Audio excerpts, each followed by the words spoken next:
Prime रहो बेफिक्र। MDH की हल्दी मिर्ची धनिया करे कमाल, ये रंग दे, ये खुशबू दे, ये तीखा, ये कम पड़े, क्या निराला MDH मसाला। विराज रायचन स्टील। आपने वरदान स्टील का नाम सुना होगा? Of course. आप मिस्टर वरदान के बेटे हैं? नहीं। छोटे भाई? नहीं। दामाद? नहीं। फिर? Share holder. सही टाइम पे उनके शेयर्स खरीदे, तभी आज मैं यहाँ हूँ। जो आगे की सोचते हैं ग्रो करते हैं। Download grow for stocks, mutual funds and IPO। प्रतिभूति बाजार में निवेश बाजार जोखिमों के अधीन है। निवेश करने से पहले सभी संबंधित दस्तावेजों को ध्यान से पढ़ें।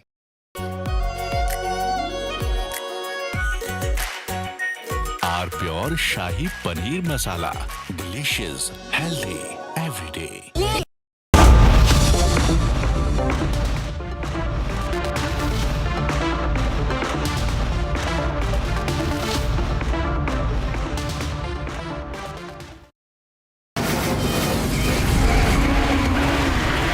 From the Republic Media Network headquarters, it's time for the debate.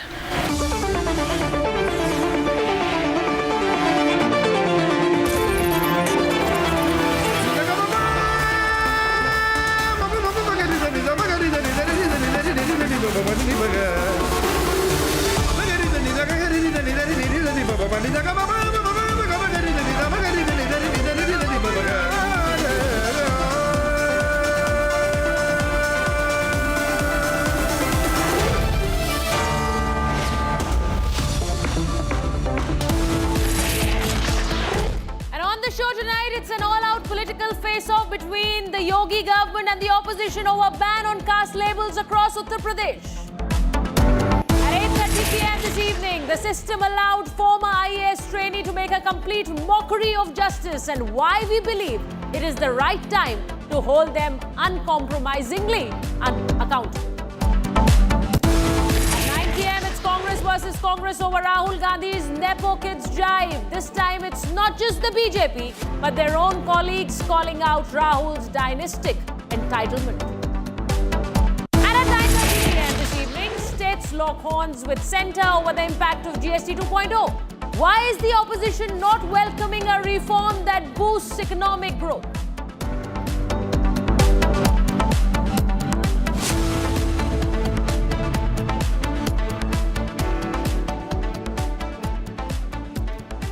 Ladies and gentlemen, good evening. I'm Sucharita Kukreti. You're watching The Debate. In a bold step towards caste-free governance, the Uttar Pradesh government has banned caste references in FIRs, arrest memos, public spaces, rallies, vehicles and signboards.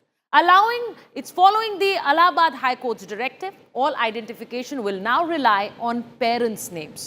Instead of caste, Chief Secretary Deepak Kumar has directed immediate removal of caste symbols and slogans from police stations and official vehicles. Now, caste-based rallies are now prohibited, with authorities monitoring social media for compliance. Now, this landmark move, spearheaded by CM Yogi Adityanath himself, reinforces social equality and aims to reduce caste-based discrimination in administration and public life. Now, critics may question its reach, but this decisive action marks a clear commitment to fairness and inclusivity. It's a step forward in reshaping societal attitudes and curbing entrenched prejudices. Here's a report. Uttar Pradesh government has prohibited caste-based political rallies. Following a court order, immediate removal of caste symbols, slogans, references from police station notice boards, vehicles, signboards. The cops have been asked to even monitor social media. जो लोग विकसित भारत नहीं चाहते, जो लोग समर्थ भारत नहीं चाहते, जो लोग सशक्त भारत नहीं चाहते, वे लोग भारत को जाति के नाम पर, क्षेत्र के नाम पर, भाषा के नाम पर, तमाम वादों के आधार पर बांट करके, सामाजिक ताने बाने को छिन्न भिन्न करके दुश्मन को प्रेरित और प्रोत्साहित करते हैं, दुश्मनों को प्रेरित और प्रोत्साहित करते हैं। उनकी सहानुभूति किसी गरीब के लिए नहीं है, उनकी सहानुभूति देश के लिए नहीं है, उनकी सहानुभूति उन लोगों के प्रति होती है जो घुसपैठिए के रूप में भारत के नागरिकों के हक पर डकैती डालने का काम कर रहे हैं।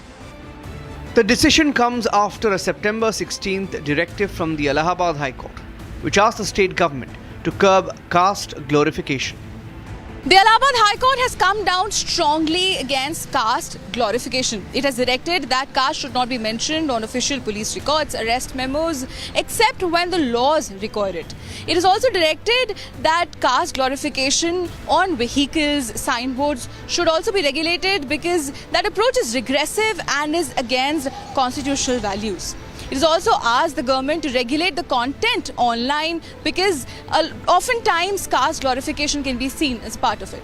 Following which, the Uttar Pradesh government has released an order where a detailed instruction on complete ban of caste-related language on signage, rallies and on police record has been banned. Even before the directive, the UP Chief Minister, Yogi Adityanath, had warned of conspiracies trying to divide society in the name of caste. अगर हमें विकसित भारत के सपने को साकार करना है तो उन षड्यंत्रों से हमें हमेशा सावधान होना होगा जो षड्यंत्र हमें बांटने का काम कर रहे हैं, जाति के नाम पर, क्षेत्र के नाम पर, भाषा के नाम पर। याद रखना, बल, बुद्धि और विद्या में भारत कभी इतिहास के किसी भी कालखंड में कभी कमजोर नहीं रहा। As expected, Samajwadi Party has hit out at Yogi government over the order, even though the state may have had very little to do with a court order. अभी तक पोस्टिंगें हुई हैं और जो भेदभाव हुआ है थाने में वो जाति के आधार पे हुआ है और जाति के आधार पे होता है। तो हमें उम्मीद है कि खुशहाली आएगी और जब बीजेपी हटेगी। जो खुद जातिवादी हैं, खुद तो करें जातिवाद और दूसरों को कहें कि नहीं जाति आधार पर सामाजिक गैदरिंग भी न करें। ये इतना बड़ा अंतर विरोध है कि जिसका कोई सानी नहीं है। Yogi government has acted upon a judicial order with the intention to eliminate caste differences in society. नहीं, जो माननीय न्यायालय ने आदेश दिया है उत्तर प्रदेश सरकार ने उसके अनुपालन का आदेश दिया। But is the opposition fearing an end to caste-based politics, which seems to be their lifeline?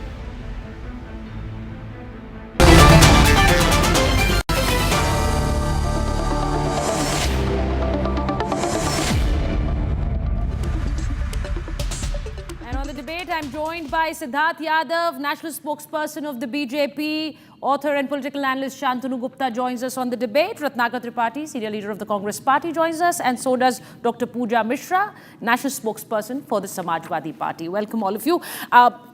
If I can begin by saying that it's a deep-rooted social prejudice, and if an effort is being made to curb this prejudice, I think it should be lauded. But why is it not being lauded is precisely why we are debating this. Now, if I can begin with Siddharth, if I can begin with you, caste politics, it's the reality of India today. And if I can say, every party, every political party is rooted in it. So would you be able to ensure today, and would you be able to tell our viewers today that the BJP, especially because the Yogi government in UP is initiating this, that the BJP will not be holding any BJP, any Brahman Sammelan, any Kshatriya Sammelan, any kind of OBC Sammelan, to be taking the lead?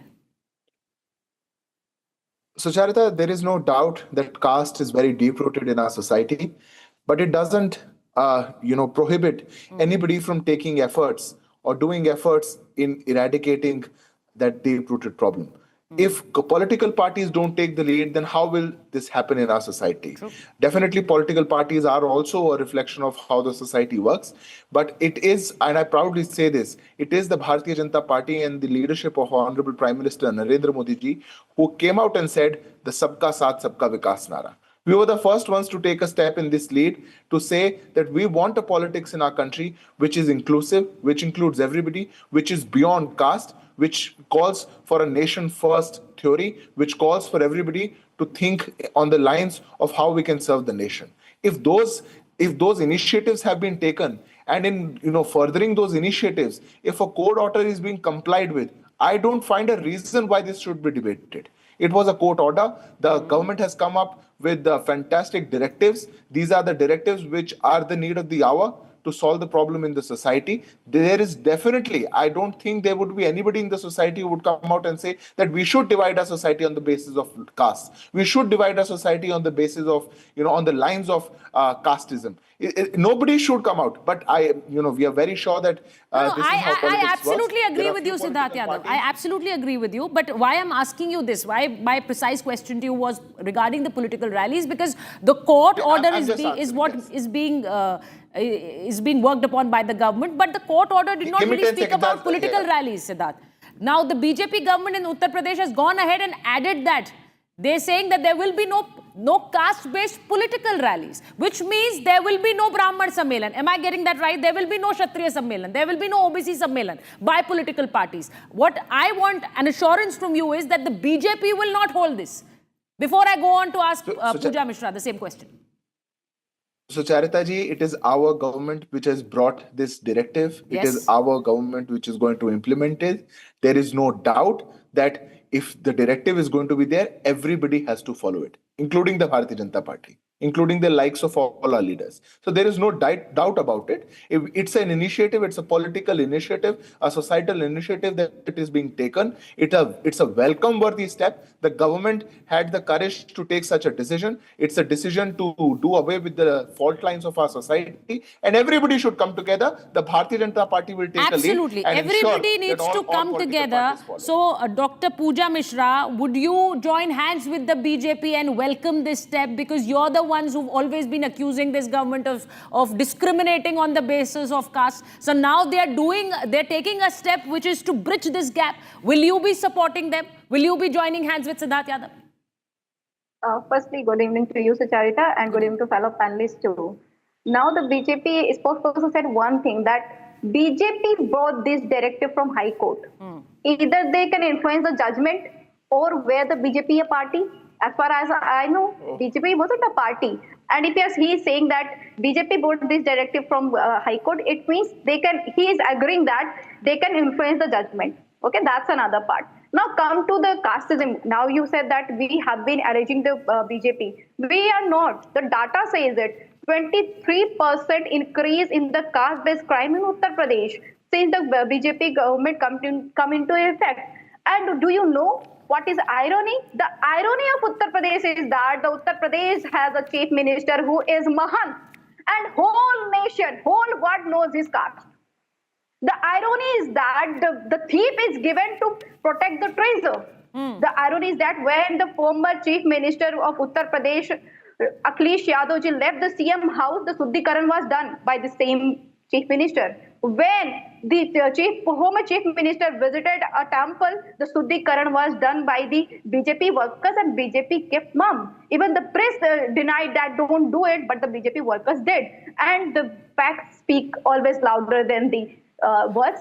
And now they are saying that we'll obligate or we'll eliminate. This is not the result of, just a judgment or something. This is just 0.1% correction. This will bring this 0.1% correction. The direction already existed in 2013 when Mayawati did the Brahmin rally.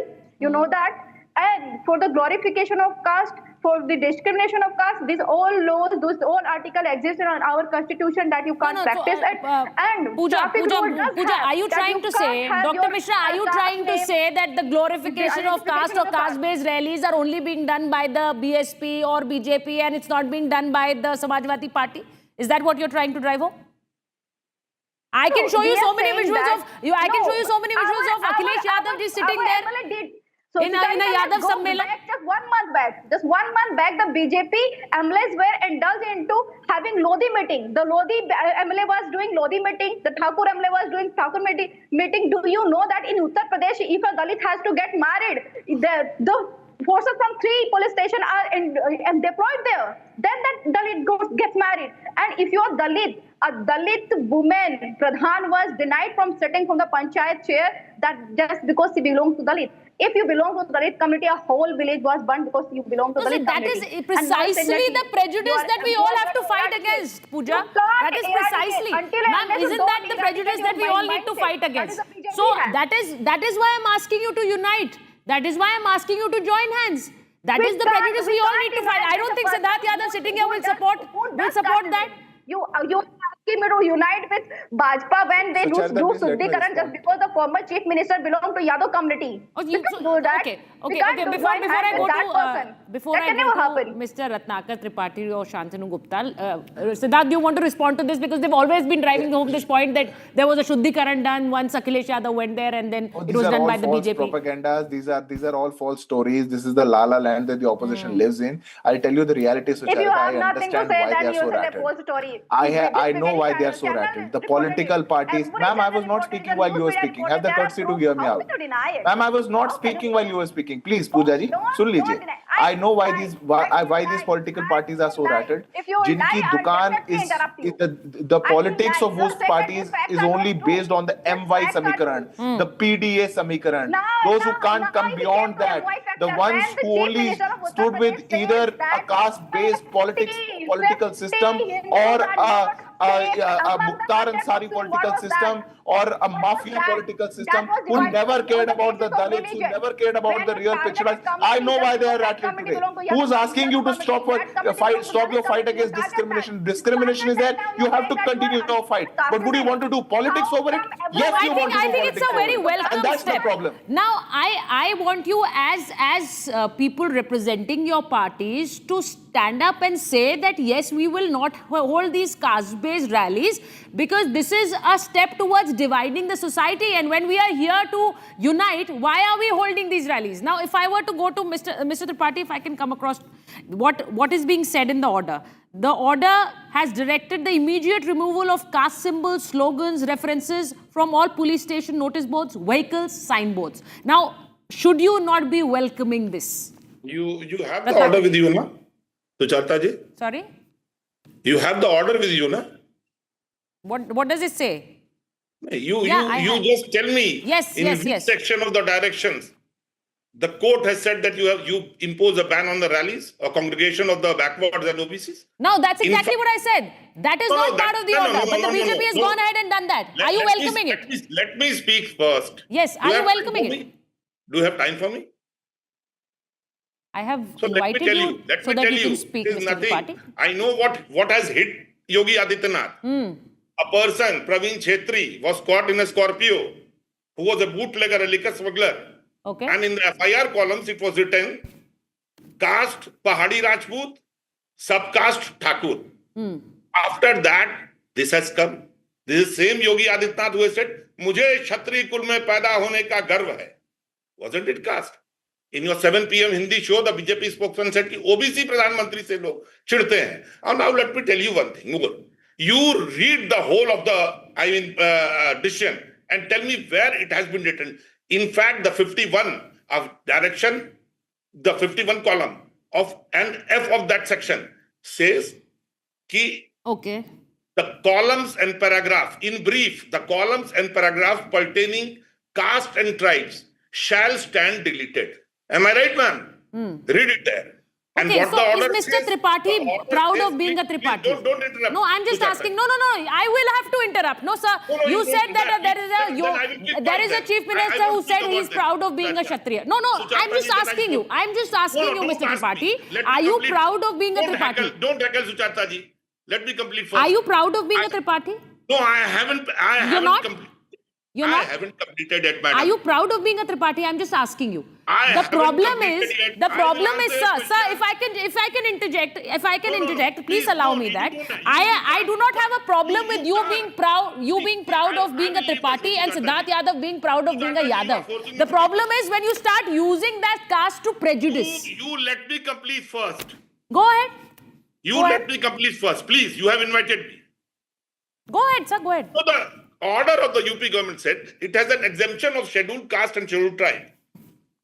It can be written. While the order says, the court order says, that the columns and paragraphs pertaining to caste and tribes shall stand deleted. Shall stand deleted. Shall be deleted. Nahi. Shall stand deleted.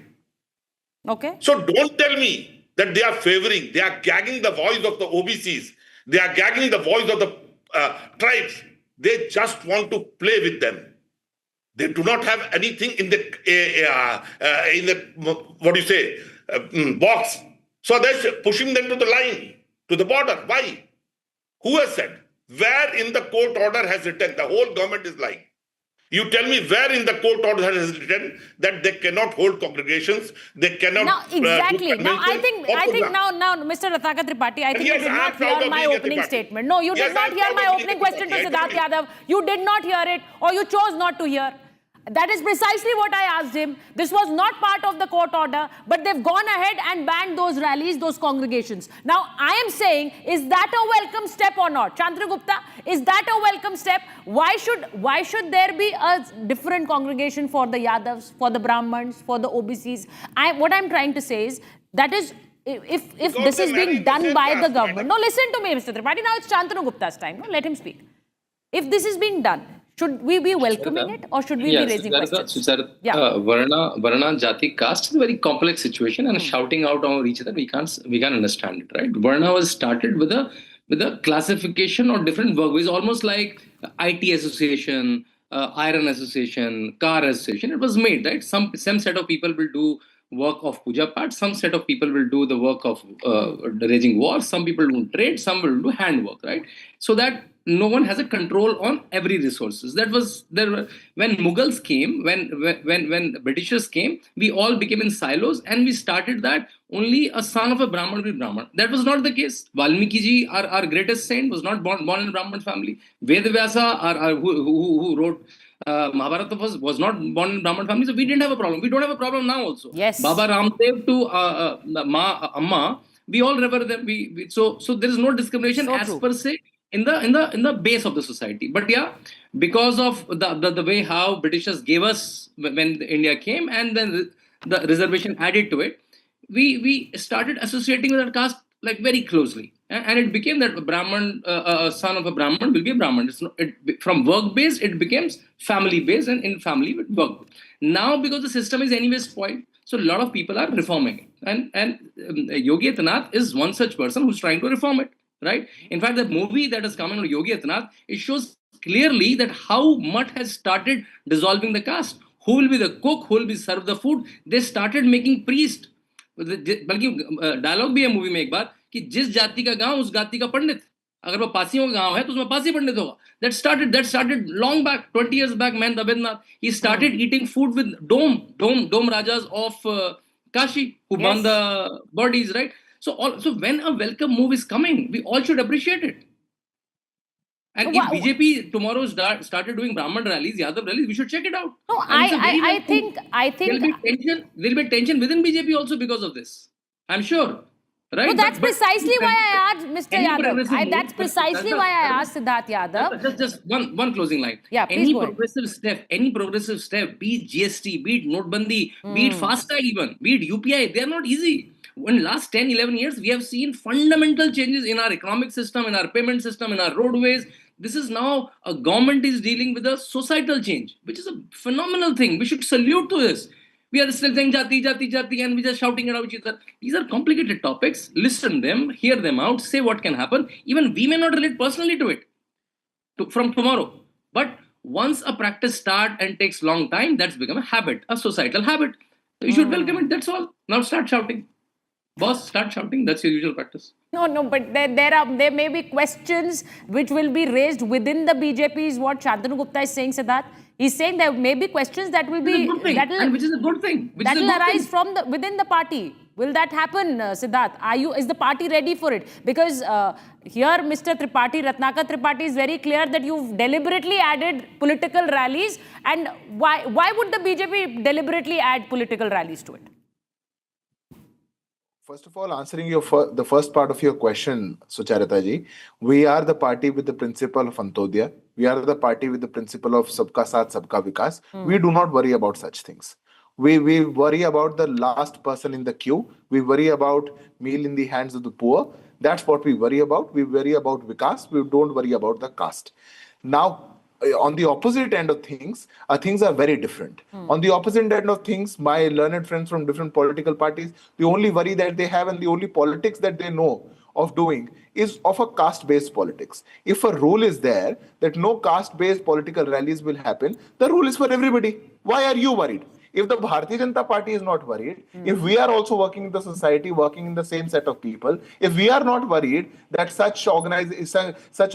organizing of such events should not happen, then you should also not be worrying. But they are worrying because the reasons are like the writings on the wall. Everybody knows what they have been doing. Everybody knows what they have been, doing their politics on. And that is only on the likes of caste. So that is the base of that is only caste. Now, when you shake that up, rhetorics and baseless questions come up like they are coming in your debate. So you're saying Tripathi ji's party and Mishra ji's party is doing caste politics?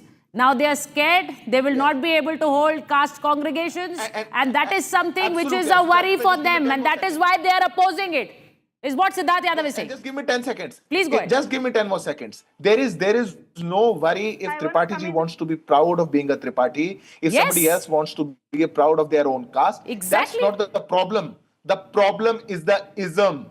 The problem is the casteism. Yes. The Jativad. It's not. I agree with you, Siddharth. The Jativad is the problem. See, I agree with you, Siddharth. Because now today on the panel, I have a Shantanu Gupta, I have a Siddharth Yadav, I have a Ratnakar Tripathi and Dr. Pooja Mishra. Now tell me, Mr. Tripathi, I asked you a very simple question. Are you not proud of being a Tripathi? You just dug that question for me. The problem is not being proud of being a Tripathi. I'm sure you'll say yes to that. I'm sure your answer will be an affirmative. What are you? But the problem is when you think that this is what you're going to spin and use for your politics. Shall I speak now, ma'am? Please go ahead. Yes. What we are opposing is the political motive behind this circular. What they want to do is gag the voice of the OBCs and tribes. How are they doing that? Just a minute. The good thing would have started from removing the DGP. The observation is there. The DGP coming from a third world background seems to have a little exposure of the complex realities of Indian society. He has conducted himself as an ivory caste policeman and detached from the constitutional morality. Why didn't the DGP was removed? After this, now, who's looking at the caste of police officers here, Mr. Tripathi? Who is looking at the caste of police officers here? Because they want to rule. No, now Dr. Pooja Mishra's party is also doing that. They've always been holding Yogi Adityanath culpable of looking at caste in transfers, in postings, even in encounters. Now you're also doing that. You're looking at caste you're looking for the caste for police officers, Dr. Pooja Mishra. I wanna come in. Please go ahead. Didn't you know the incident? Didn't you know the incident from the Kanpur? The Dalit CMO was, removed. Rather, the Thakur DM was retained for the same issue. They were in conflict with the same issue. Now, I wanna just answer those questions. Who picked up the historical lines like who the Ved Vyas was, her mother was from Matsya and her father was obviously from Brahmin. And picking up historical incident, we can pick the current too. Why Karan was denied by Guru Dronacharya? Why Eklavya's thumb was taken by the Guru Dronacharya? There are a lot of incidents. We don't want to go on that debate. Chandru wants to counter. Chandru wants to counter. We don't want to go on that debate. We don't want to go on that debate. We are currently talking about the mindset, where in the constitution it is written that on the mobilization of caste basis, rally on the caste basis for the upliftment of caste is wrong. It is not written anywhere. The government is trying not let these people mobilize because they know that they have done nothing good for them. And when they will mobilize, they will go against the government. So you're saying you will continue to mobilize people in caste? Is that what you're saying? You will continue to mobilize people in caste? Court direction.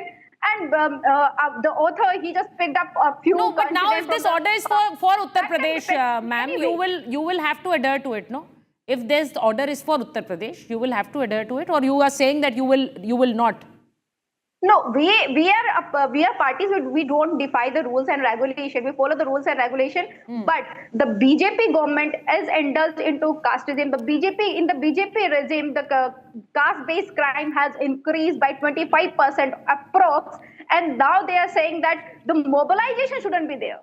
The community shouldn't have their own meetings. There shouldn't be a political rally. No. Why you are saying that there shouldn't be political saying that rally? you cannot have meetings, If a committee wants to have the idea is to not have political congregations. And if Shantanu wanted to respond, Shantanu, quickly respond to what Ms. Mishra was saying. I think I don't know what understanding of Mahabharata Ramayana she has. I can take a separate session on Ramayana Mahabharata. I am doing a lot of books and work. I can do that too also, but I'm not here for that. That's why please don't shout. Please don't shout. You can do that in your party office. Don't shout here. Thank you. See, Sucharita, when you reach out to people for vote, you evoke various identities. Sometimes male, female, sometimes urban, rural, sometimes caste, sometimes rich, poor. You evoke various identities. You connect to people. Various identities, but in other entities there is no major problem, right? But in caste it is got convoluted. So now various reformers are trying to reform it, and Yogi Adityanath is booking a welcome step. He's taking one more step than the court order. Court order only wanted the caste records, not in police record. He went ahead and said this should not be in the rally sabas also. It's a welcome move. I don't know why on earth someone has a problem with this. I think it is a welcome step, Dr. Mishra. I precisely asked you that would you be following it or would you say that you would not adhere to it? Because it is something that is the steps are being taken so that we can fight the vices. We can fight the wrong that has been there. So caste is a reality in India, everybody knows that. But there are certain prejudices which need to be fought. And that is precisely why we are having this debate, that we all need to join hands together. Thank you so much. Thank you so much to all of you for joining me on this debate tonight. And this is very clear that there are certain steps being taken by the UP government to wipe out the prejudices that have been there in the society. And it's very, very important that we all join hands and unite and move forward. And moving on, shocking developments have emerged in Navi Mumbai in the kidnapping case linked to Pooja Khedekar's family. The victim, a truck helper, has stated that he was abducted, confined and physically assaulted, prompting police to add multiple charges including kidnapping, extortion, criminal intimidation and wrongful confinement. Now, Dilip and Manorma Khedekar reportedly obstructed police officers and attempted to evade justice by disappearing from their residence. Pooja Khedekar herself has a controversial past, having previously faced scrutiny for allegedly faking a disability to gain entry into the Indian administrative services. Now, the family's actions raise serious questions about entitlement, misuse of privilege, and how VVIPs can exploit power with seeming impunity. Authorities have issued lookout notices, but the case exposes the limits of the system when wealth and influence are involved. This scandal underscores a troubling pattern of privilege shielding individuals from accountability, and it prompts urgent reflection on how laws are enforced against the powerful.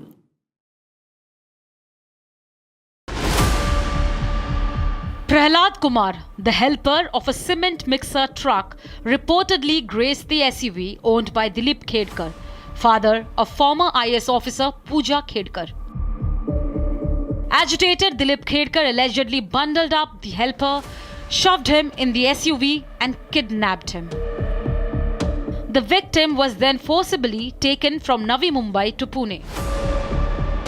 When police reached to rescue the victim, Prahlad Kumar, Pooja Khedekar's mother confronted cops. Khedekars let the dogs out to attack and scare the policemen. And since then, Khedekars are on the run.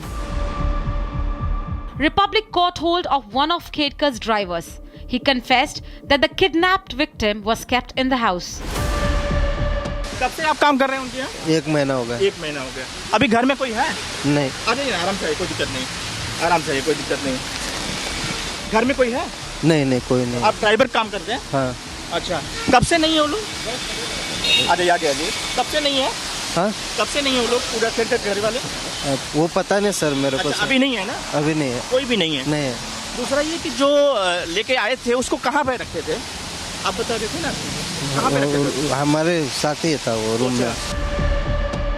The rescued victim narrated ordeal and shared how he was locked up inside a room, fed stale food, and threatened with dire consequences. Lookout notices have been issued against Pooja Khedkar's parents to prevent them from fleeing the country. Manorama Khedkar was arrested last year too after a video of her brandishing gun went viral. While Pooja Khedkar, a 2023 batch IS officer, is under investigation over wrongfully availing OBC benefits and disability concessions.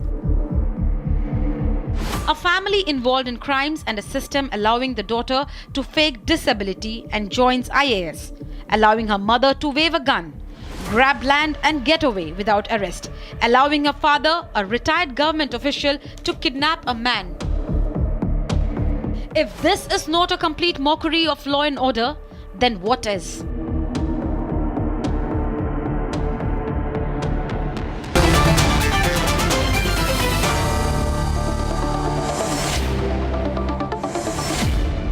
And I'm joined by Krishna Hegre, spokesperson for the Shiv Sena. I'm joined by senior advocate Swapnil Kothari. Also, retired senior IPS officer PK Jain joins us on the debate, and Congress leader Ratnakar Tripathi stays on for this debate as well. Now, let me start by asking you, Mr. Hegre. This is complete brazenness. This is complete disregard for the law, and it is happening one after the other to the same family. Now, they know that there is a certain sense of entitlement. They will not be caught, and there will be questions that will be asked from you. What is happening in Maharashtra? No one is above the law, I must state here. I hope Earlier so. also, when Pooja Khedkar was on the run, she was apprehended.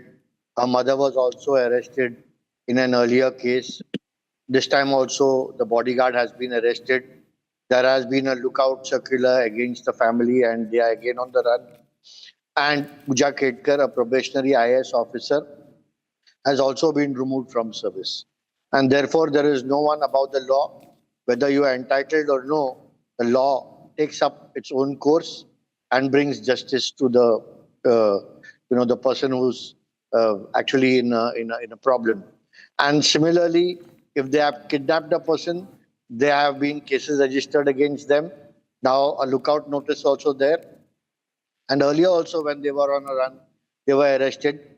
And this time also, the law will take its own turn, and they will soon be behind bars. No. Mr. Hegre, let me just point this out to you. A family that is already on the radar will think twice before committing another sin. Now, what does Pooja Khedkar's father do? Dilip Khedkar, along with his bodyguard, kidnaps the helper of a truck rescued from their home in Pune because their luxury SUV had collided with the vehicle and they wanted him to compensate for the damage. Now, this man was rescued from Khedkar residence. He was abducted. He was kidnapped. Now, this family is on the run. This family is being washed over. But they still managed to kidnap a helper and keep him abducted at their residence. What was happening? What was the police doing? This was a road rage accident. They pulled up the helper from the road rage accident and they confined him to their house. And when the police got to know, because the truck driver and the truck owner had lodged a complaint, the police landed up at their place. They were not allowed to go in, but the police did their job, and now the couple, the Khedkar couple is on the run. I'm sorry, Mr. Hegre, but what does this mean? The police was not allowed entry into their house. They've abducted an individual, kept him in their house, and the police was not allowed entry. And what did the police do? They waited. The police forced themselves into the house. This happened much later, sir. Into the house. What I'm trying to say is, forced themselves into the house. What I'm trying to say is, this family is already on the radar, manages to do has every right, a wrong every time and still escape. How is that happening? I do not understand. If Mr. Jain, if I can bring you into the debate. Mr. Jain, how is that happening? There's a sense of entitlement. Can you tell me one thing? There is a sense of entitlement. And there is something that is keeping them, there is definitely something which is keeping them safe. Or was it the what is going on? Panorama bail? Yeah, hi, good evening. Thank you very much for getting me in on this debate. Well, it's a fact that they are habitual offenders. They have been committing crimes with an impunity.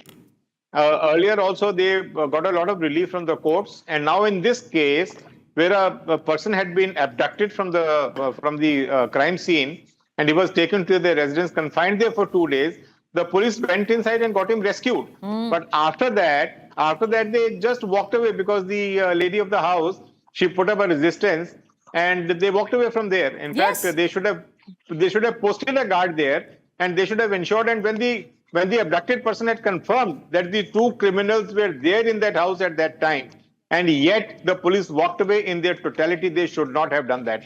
They should have posted up a person out there, even if they had to leave at that time, and come back with the lady constables or whatever they wanted to, other arrangements they wanted to make. They should have done that, and they should have ensured that none of these people who have a history of absconding, they would have absconded. So it's absolutely clear. Somewhere there has been a little slip. But as Mr. Hegde says, that eventually they will be caught. The punishment for the crime is up to 10 years in case somebody is abducted for ransom. So under Section 140 of the BNS now. So the punishment is quite severe, and sure they will be arrested now. Of course, it was a slip up on the part of the police, but it is not a mistake which cannot be rectified. So I feel that the action has now been taken by the police. They should, in fact, go a step ahead now. Under the old CRPC and under the BNSS now, there is a provision for confiscating and attaching their properties. They should move the court immediately after this to declare them absconders and offenders, and move to attach their properties. That's what should be the next immediate step now. Now, on the onset, at the onset, Swapnil, this seems so much of a drama that one is not really able to believe that there's one family fitting into this whole drama time and again. It's this family, the Kedkar family. And now it's surprising, they deliberately obstructed the investigation. They misbehaved with the police officers. They even set a dog on the police team. And what does the police team do? They ask them to come to the station, which they never do. What is going on? Yeah, so Sharita, what happens at times is that in as much as the efficiency that the police shows, sometimes the people who are criminals, they think one step ahead or two steps ahead. Now, normally I'm usually against the police in these kind of things, that they should act proactively. They should be forcing entry themselves. They should be doing this. They should be doing that. It's all very easy for us to sit here and comment on these things, Sucharita. But the point is that what happens here is that in this particular case, if you've noticed, the police has done as much as it could from its side, minus one or two things here or there, which I think they could have done better, but I would not want to comment on that because I don't see, it's, as I said, that is theoretically correct, but I think all the appropriate sections have been levied. Lookout circular has been issued. It's not going to be a long period of time before this family is caught or these people who are absconders who are caught. Now, one of the provisions, as one of my panelists mentioned, is that you try to attach the property. Now, that is something which the police can do proactively, and it has within its powers to do so. The moment you do that, the moment you file an application of this sort, and you make it public that this application, you will find these absconders scurrying away, who scurried away like rats will be back. So this is something which the police should be doing. The police, I think, to the best of my knowledge from whatever I've read about it, has done sufficiently well enough. But as I said, Sucharita, not every time the police is going to be able to be on top of the criminals. Swapnil, I'm sorry, but I do not agree with you. Because it cannot be, my surprise and my question stem from the fact that it's happening to the same family again and again. Why, how is that possible? As I said, they're already on the radar and they happen to do this again and again. And still there is a hesitation. Why is the police not acting? Why are they waiting for them to act? Why were they waiting for the parents, Pooja's parents, to come to the police station? No, they're not going to be waiting. Right. Sucharita, I don't think that they're waiting. They're going to have to file this application for attachment of property. Nobody's waiting for anybody because they know that these people are smart absconders. These people are smart cookies. So on this point, I don't think that police is as naive. unless there is some sort of a political influence somewhere, because I don't know who this person is, Pooja Khedkar, some IAS officer who had, falsified her records to get into this cadre and all those kind of things. You have these kind of people who do this all the time. But the point is that I do not want to pinpoint the, finger at the police until unless I have a certain sense of, certainty, the way it was in the Pune Porsche case, where I knew that police was in hand in gloves because lower sections are levied and all those kind of things. Because the best way that the police tends to compromise the investigation is when they levy sections that are lower than which they could have been levied. So now here in this case, I would not want to point a finger because I think appropriate sections have been levied, Sucharita. Now, if you see this probe being dragged, if you see the police not doing what it's supposed to do, then you and I will be on the same page on a particular debate. I will ask this to Mr. Tripathi. I will take this question to Mr. Tripathi. Mr. Tripathi, do you think the police has done enough? Swapnil is saying here that the police has done enough and it is looking after this case. It is going to be taken care of. But are you convinced? Do you think so? I don't think so. I have serious questions. They are not habitual offenders. They are habitual criminals. And they have a history of that. Swapnil was saying, Swapnil on 16 July 2024, this madam along with her husband was caught in a hotel in Raigad with fake name, Indu Bai Dhyandev Thakne and Dada Saheb Dhyandev Thakne. Had the police registered that case of fake identity, that would have been 420. More than 7 years of imprisonment. They would have gone to jail for a long time. But the police didn't impose. So, Sucharita, the problem is of the blue blood clan, the community of IAS and IPS, who just help each other, nothing else. How can this Manora Khedkar, a wife of an IAS, she just flashes revolver and pistol from the farmers. Then she abducts one person, this IAS and this his wife. She abducts and drives her and keep him for 2 days. Shocking. And the police is saying, no, I cannot enter. We cannot enter the premises because we don't have the lady constable.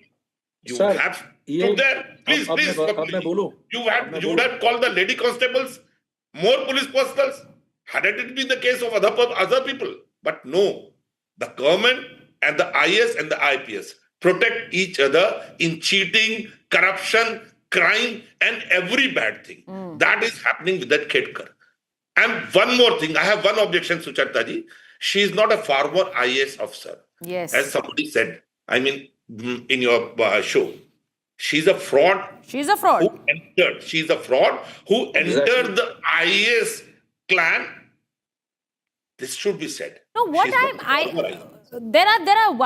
are there serious questions and serious concerns, Mr. Jain? Because there are people who really work hard to get into the Indian administrative services. Here is somebody who's relying on fraud and dubious means to do that.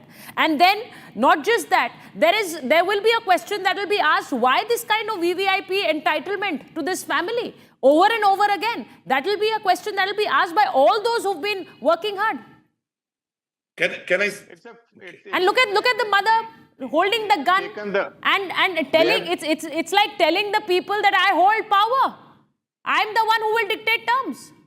Absolutely, this is called magruri. This is absolutely called magruri.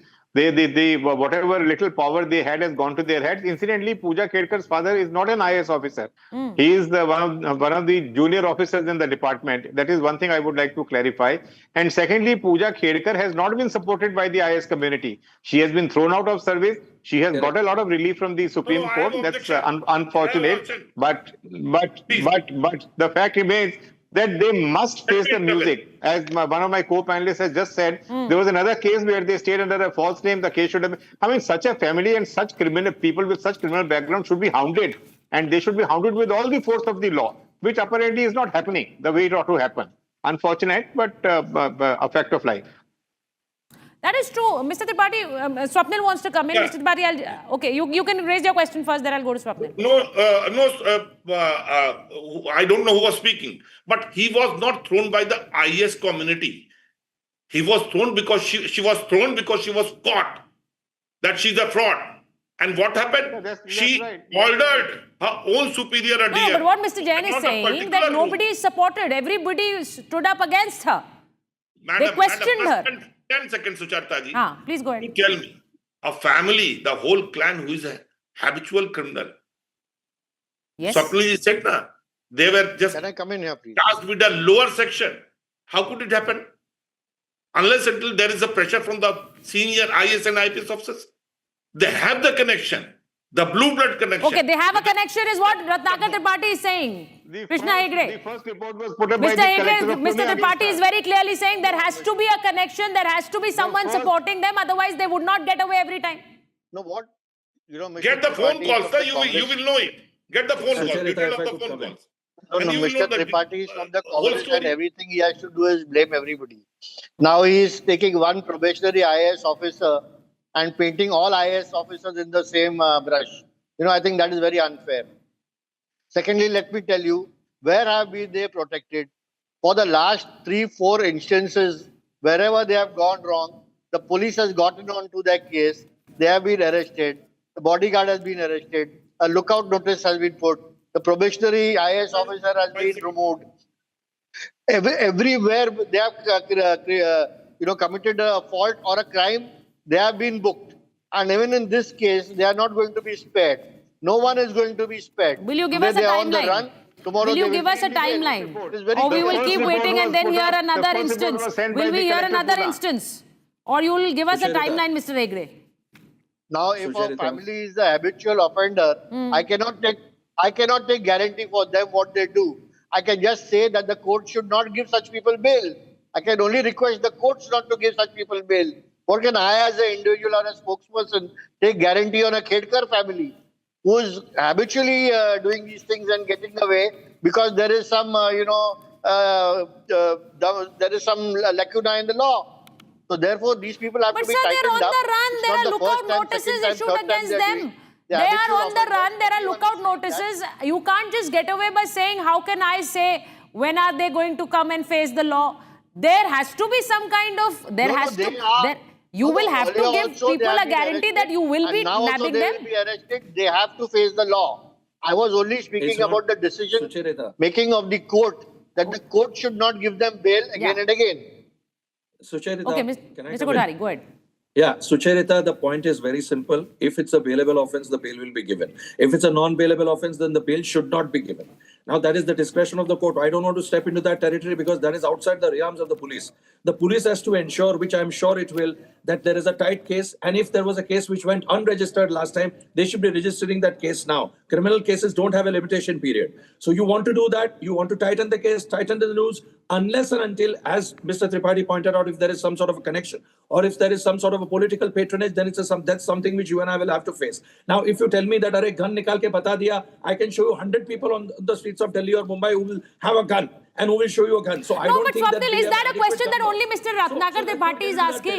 Sucharita. No. It's wishful thinking. कि लोगों के पास बंदूक नहीं होनी चाहिए and somebody will be I agree have with something you. of this I sort, give it to you that a lot of people would be holding a gun license. But what I am saying is the question that Mr. Ratnakar Tripathi is asking, is that only his question? Would not people who are looking at this story, who've been completely following this story, would be asking the same questions? Why this sense of entitlement to this family again and again? No. Yeah, but I would not use the word entitlement. I don't think there is some sort of entitlement because a lot of arrests have been made. A lookout circular has been issued. There is a particular procedure that you follow as per the CRPC and as per the BNS and all those, let Mr. Jain have a final word on that. So because if he the knows procedure about has been followed, the protocol, then I he think we knows should about wait. the procedures. Let Mr. Jain have a final word on that. Mr. Jain? See, the fact remains that they will be arrested. It's only a matter of time. Okay. The moment the police moves, I have seen in the most hardened of the cases where the police moves for attachment of property, the accused promptly come, and this family has a lot to lose. They are sitting on about 150 crore of rupees worth of property. So the moment their property is going to be attached, they will immediately make a beeline to the police station. So the thing which they did not do at 3 p.m. on that day, they will do now promptly, provided this action is taken. I'm sure the police everybody knows about this section. The only thing is the will and the determination to take that action. Only that is required. And I'm sure that this guy must be having some kind of a political protection because he has been getting some kind. He's getting away very lightly in terms of a common man would have been hounded by the police by this time. Here the police goes to his residence, gets a person released from there, and yet the accused are not arrested on the spot. It's unfortunate, but it has happened. So I think somebody has to tighten up their girdle and take strict action in this case. Mr. Tripathi, final word. Now let me tell you, Mr. Hegde and Mr. Swapne, how they are helped. When they were caught from the hotel on a fake identity, the acts of fake identity, impersonation, and forging the document should have been imposed. That would have given them a more than 7 years of imprisonment. And they would have, please, don't interrupt. They wouldn't have come on bail. And now let me tell you one more thing. Flashing a licensee, a licensed revolver or pistol to threaten someone, the license should have been cancelled. And I know it. I'm not saying I believe it. I know it hasn't been cancelled. No, I just think. Sir मुझे sub section पता है. मैं खाली आपको बोल रहा हूँ कि वो हो जाएगा, होने वाला होगा, तब हो जाएगा. कब होगा? Those questions are being asked by a lot of people, not just Mr. Tripathi, is what I'm saying. I don't have any time left on the debate. Thank you so much for joining me on this debate. All I want to say is that there is a certain sense of entitlement that a lot of people feel that this family has got, and that is precisely why they are raising questions. But moving on, Trump back with his finger-pointing diplomacy, targets India yet again, says India-China, main funders of the Russia war. The big debate on the other side with Niranjan and Abhishek.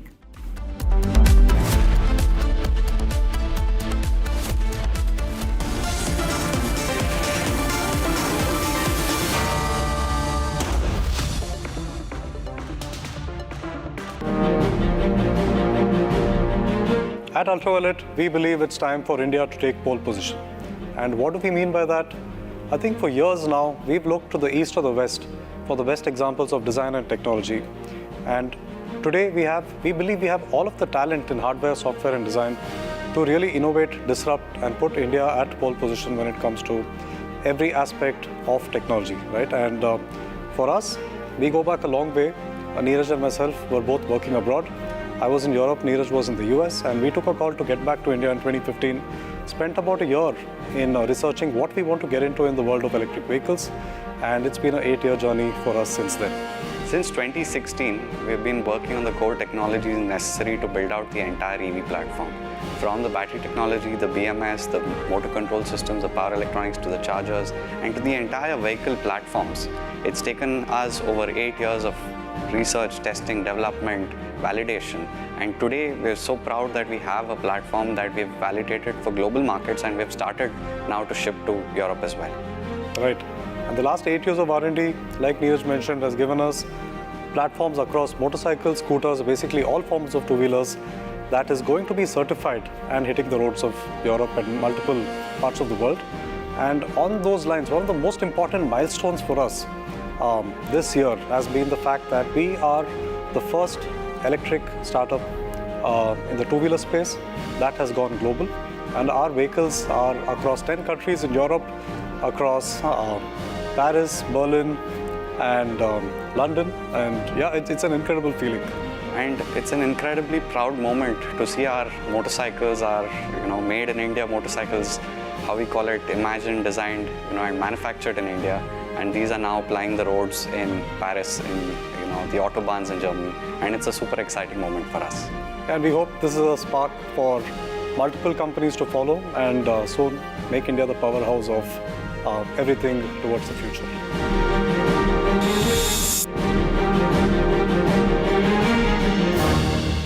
Powered by Century Ply Club Prime. Raho Befikar. Amity has been ranked among the top universities globally for producing the most employable graduates by the Times Higher Education UK. Yet another testimony to Amity's excellent placement record. मेरी गाड़ी ठोकेगा? पर गलती तो आपकी है। मेरी गलती? तू जानता है मेरा बाप कौन है? ये देखो, पापा और गलती दोनों याद आ जाएंगे। अब देखा किसने सिग्नल तोड़ा? Cubo dash cams. Get smart, get Cubo.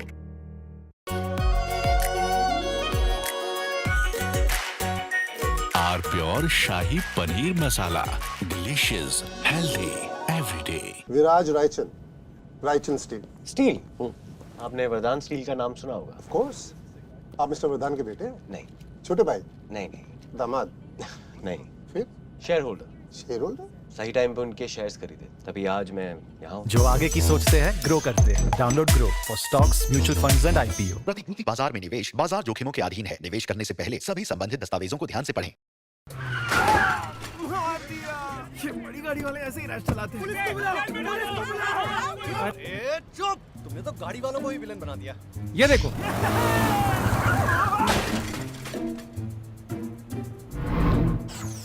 Cubo dash cams. Get smart, get Cubo.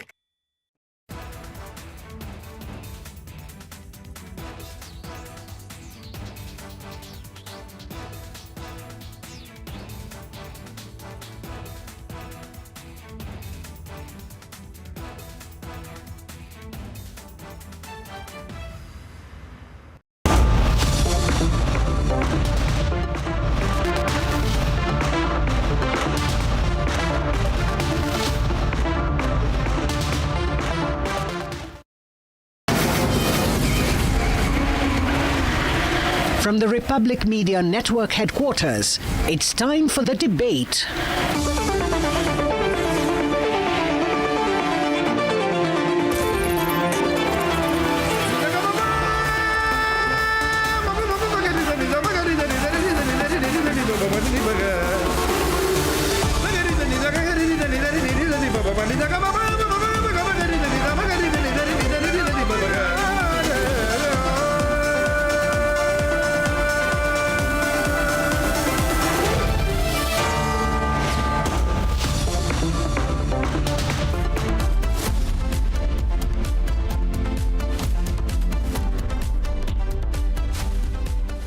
Welcome back, friends. It's me and Niranjan filling in for Arnab Goswami. He's back soon, but we have a problem, friends. You and me and India.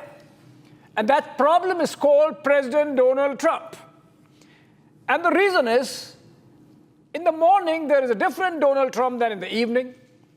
The post that he makes today is different than the one he made yesterday on the issue of India, on the issue of India-Pakistan ceasefire, on the issue of India buying Russian oil.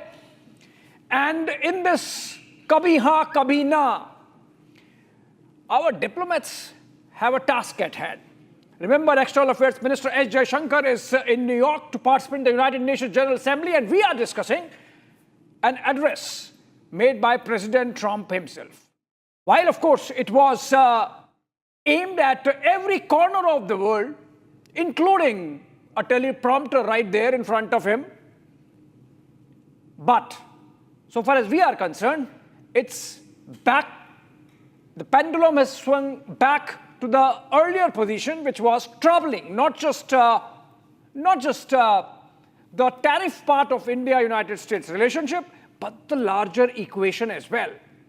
In that UNGA address, President Trump mentioned again that he got the ceasefire done between India and Pakistan. Not only that, he repeated his charge that India is bankrolling Russia's war. Thankfully, he brought in China also, and that's our focus. Are we back to square one with President Trump? Niranjan joins me. Well, there's one problem, though, Abhishek. Now, we don't know whether Trump meant it, didn't mean it, because he didn't read off a prompter, right? And for the first time, when he was forced to go extempore, he has mentioned India-Pakistan ceasefire, and this comes after a long time. Now, the entertainment part of this entire speech, ladies and gentlemen, by the way, we just ended a few minutes ago, almost a 90-minute speech. He was allotted about 10 to 15 minutes, took about 90 minutes. Donald Trump has attacked India not once or twice, several times in his speech. Here are some of the excerpts of what the US president said a short while ago.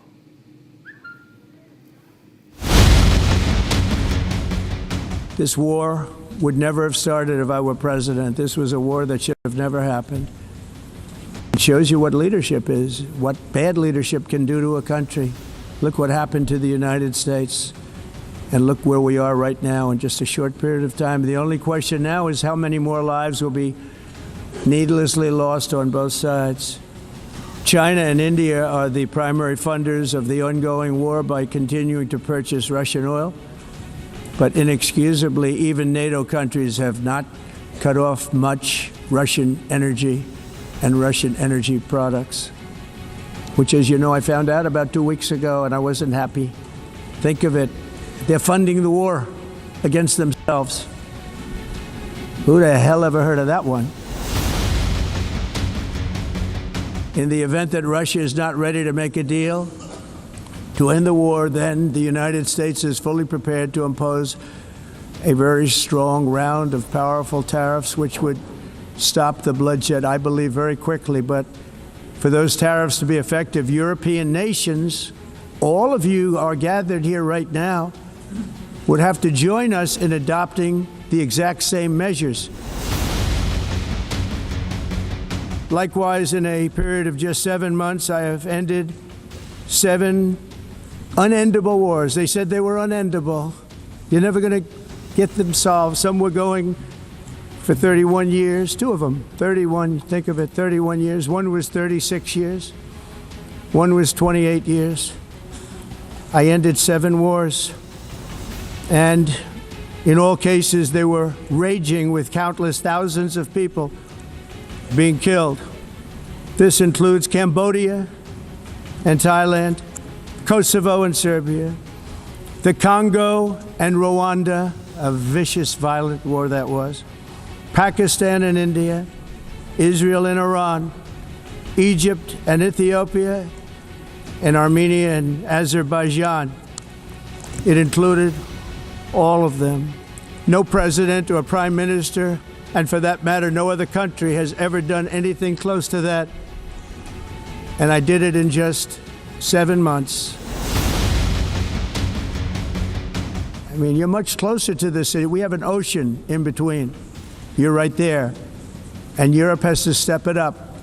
They can't be doing what they're doing. They're buying oil and gas from Russia while they're fighting Russia. It's embarrassing to them, and it was very embarrassing to them when I found out about it, I can tell you that. They have to immediately cease all energy purchases from Russia.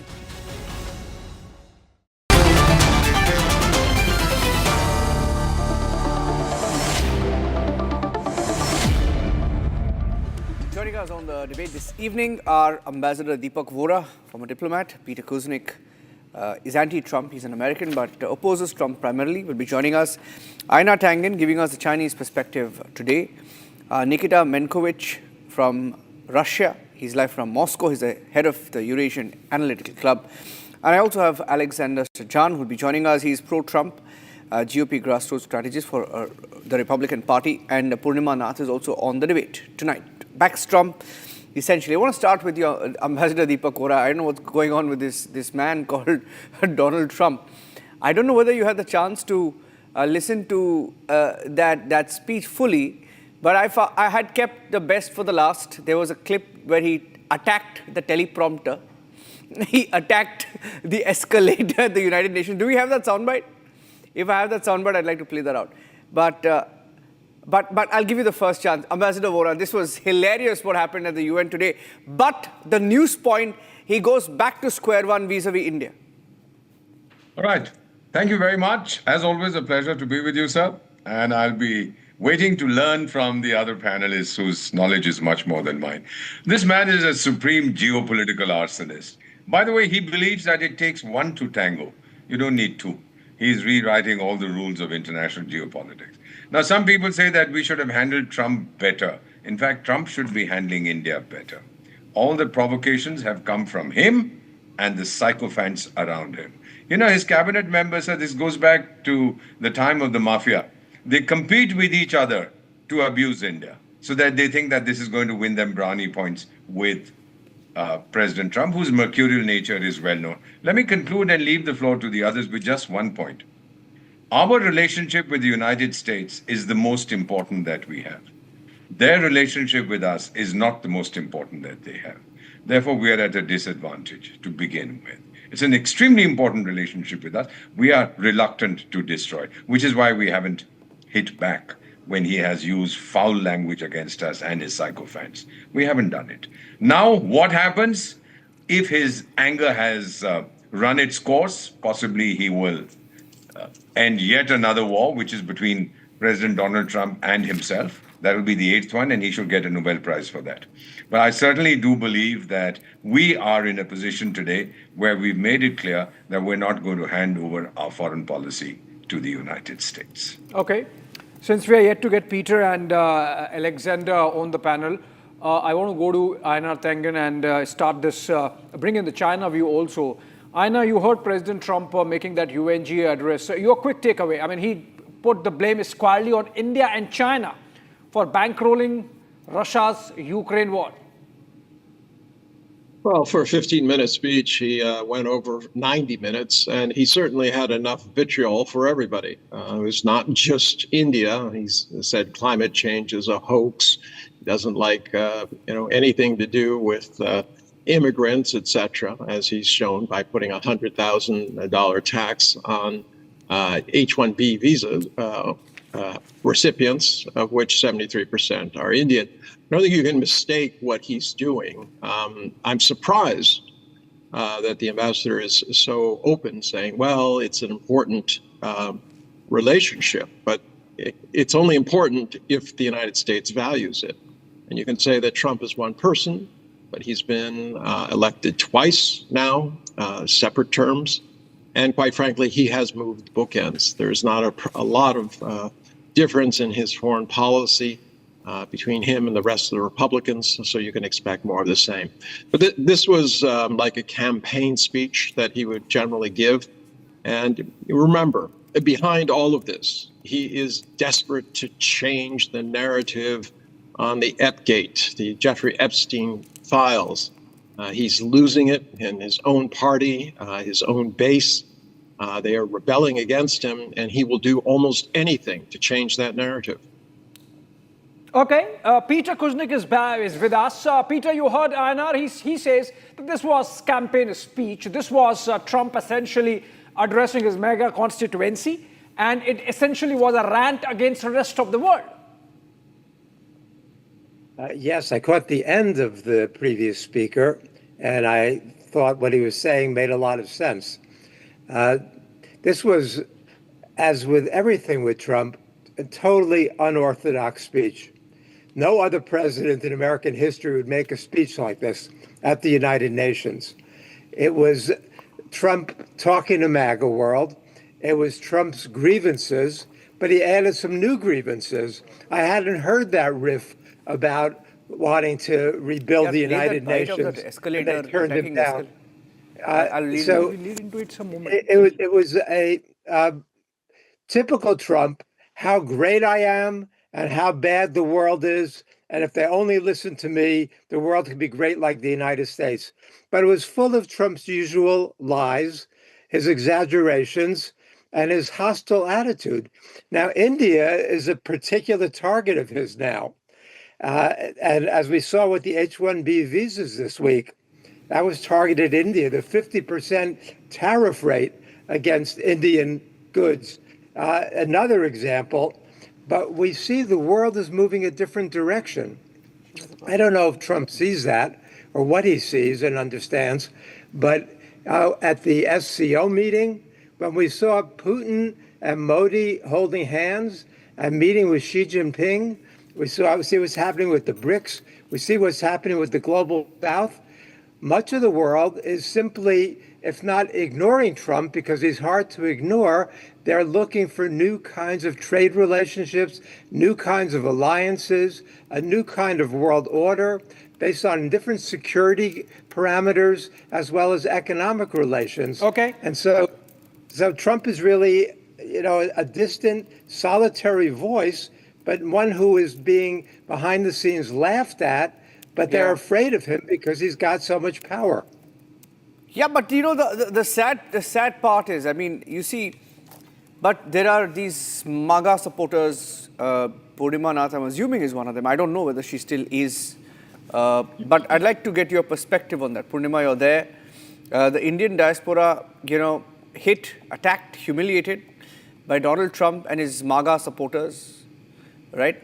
It's pathetic. I mean, you know, a few days back, we were here in the studios saying Trump has reached out. He had reached out. And the Prime Minister reciprocated. This is a madman. I'm sorry, but America has a madman as president, right? And then we have many people like you, Purnima, who think Donald Trump is a great president. Do you think he's a great president? Thank you so much for having me. I appreciate it. Namaskar. First of all, you mentioned about MAGA. So let me tell you what MAGA was to me. MAGA was making America great again by making sure our border was secured. Our people had the opportunities, and also we have law and order.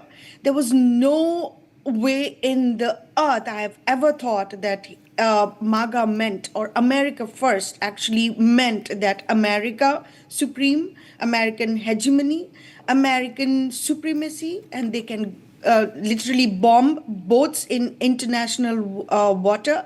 They can dictate what other countries are going to do. They can dictate who they're going to do business with. And I'm sorry to say that MAGA was never that. This is not what I've supported. This is not what I voted for. This is not what I campaigned for. And you would see me speaking out very loudly about it. And I'm also getting the flack of the so-called maggot world, and I call them maggot MAGA cultists at this point of time. And unfortunately, sir, I did not see this coming. This is not what I supported. So when somebody says that I was part of MAGA, absolutely 100%, no doubt.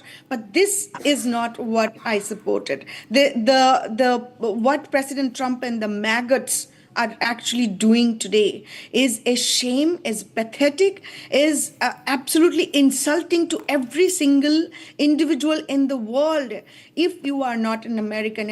And sadly so, Americans are saying that even me, somebody who has supported President Trump 3 times and voted, campaigned, and brought Hindu votes to the MAGA fold, the Republican fold, they're calling us non-American, they're calling us to be ousted, they're calling us we are not American patriot at all. This is where it has come down to. So I'm ashamed that I've supported something that they actually led us to believe that we are doing something right.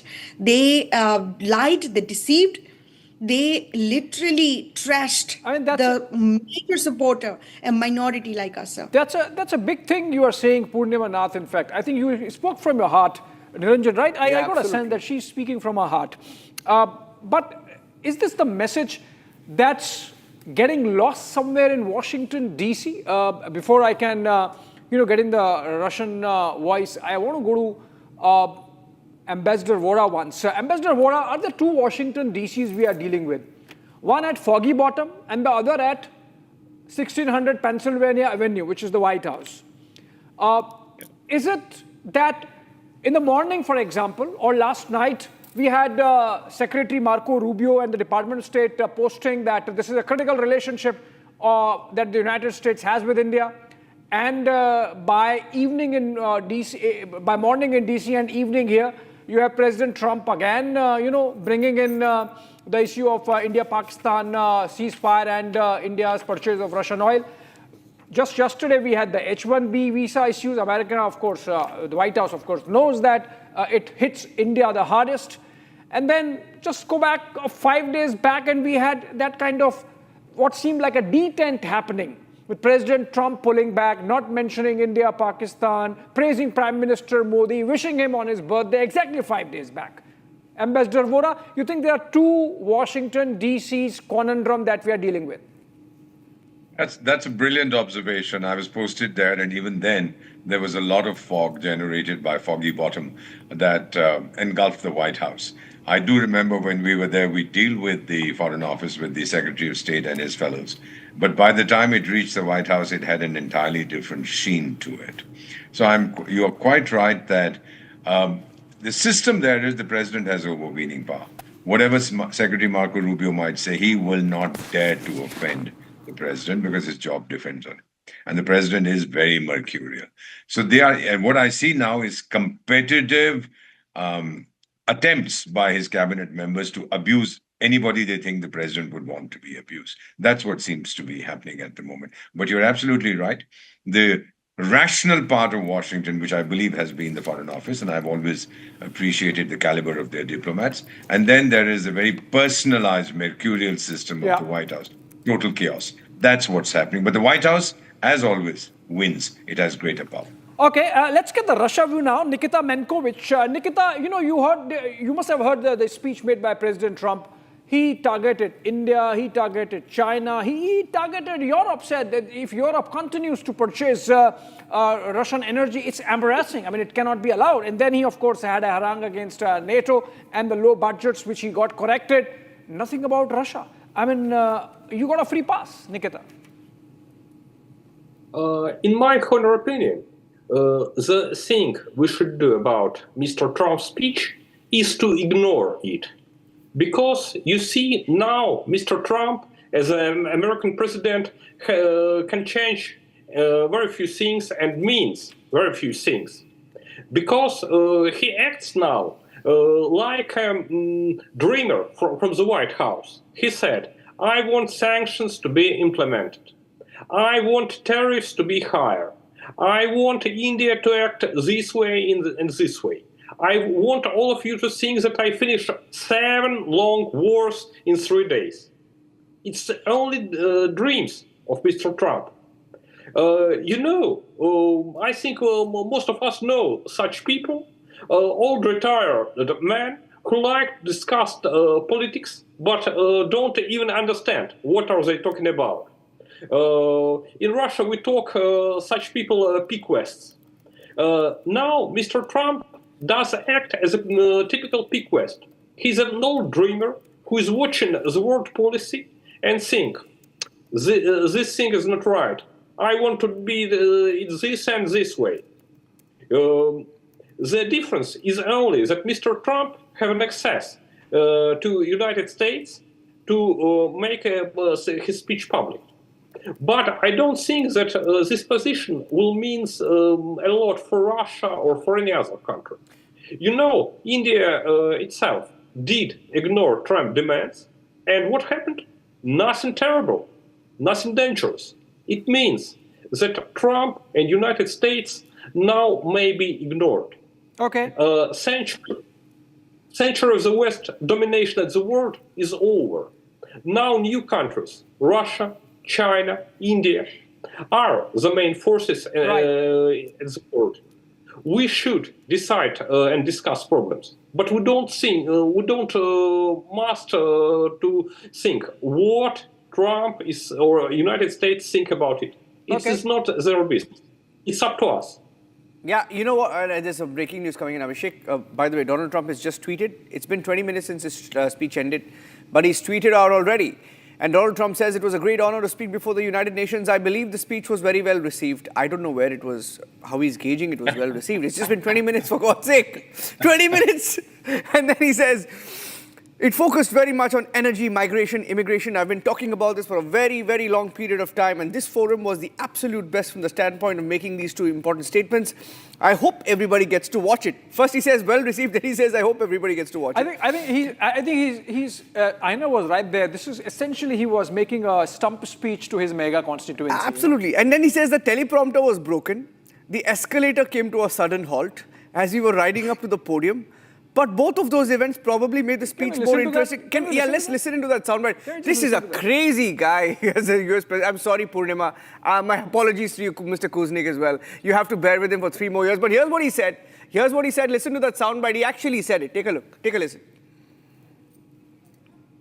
All I got from the United Nations was an escalator that on the way up stopped right in the middle. If the First Lady wasn't in great shape, she would have fallen. But she's in great shape. We're both in good shape. We both stood. And then a teleprompter that didn't work. These are the 2 things I got from the United Nations, a bad escalator and a bad teleprompter. All right, Peter, is this about the United Nations? I mean, that's a different debate that United Nations is ineffective. It's not a new one. It's been there for a while. It's just a talk shop for the diplomats to be parroting their own agendas. But is this really about United Nations? I was just wondering, escalator not working, teleprompter not working. Just a while back, there has been a massive security operation, in New York, and a network has been busted by the Secret Service, which involved about 300 servers, 100,000 SIM cards, aimed at compromising the communication security of the United Nations right under the nose of American agencies like CIA, FBI, Secret Service, DIA, whatnot. Is this about a broken American system more than about United Nations, really? Well, sadly, the United Nations has not been able to play the role that it should be playing, partly because the U.S. has been exercising its veto over Gaza. The U.S.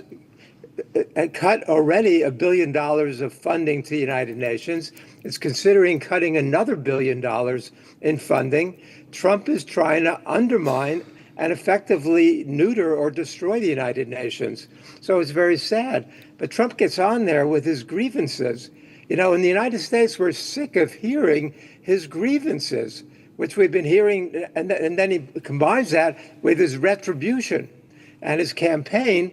My Russian colleague can ignore what Trump says, but in the United States, we can't really ignore him because he's imposing his own form of fascism here in the streets, in the courts. He's taking powers that no other president ever dreamed of taking, and he's doing this in a way to cut the social programs for the poor people and working people, and to cut the taxes for the billionaires. So we're facing a very, very serious problem in the United States because you've got a Congress without a backbone and a Supreme Court that goes along with anything, rubber stamps what he wants.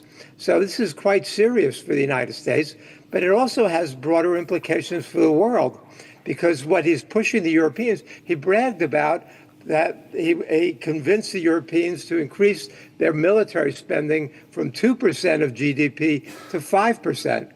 President Eisenhower in 1953 made a great speech which he said that every dollar spent on jet planes, on bombers, on weapons is a dollar that's stolen from the people for building schools, for building highways, for feeding people. I wouldn't celebrate this increase in military spending. I decry it as the world going the wrong direction. But that's the world, the dystopian world that Trump envisions. But it's not. If you look again at his approval ratings in the United States at the 6-month mark, and again at 8 months, they're lower, the lowest of any president in U.S. recent history, except for Trump himself in 2017. So that's why Trump is looking to figure out ways to cancel the midterm elections and to cancel the next presidential election and to run again, because he knows that if the American people have a say in it, he and his party are going to be tossed out on their ear. This is not what the American people want. And as we heard before, even MAGA supporters now are embarrassed that they voted for him. So there is some signs internationally of hope, but even in the United States, what he represents right now is so dangerous, so destructive of American principles, American ideals, which I've always been a critic of, but at least other presidents tried to stand up for what they thought the United States represented in the world.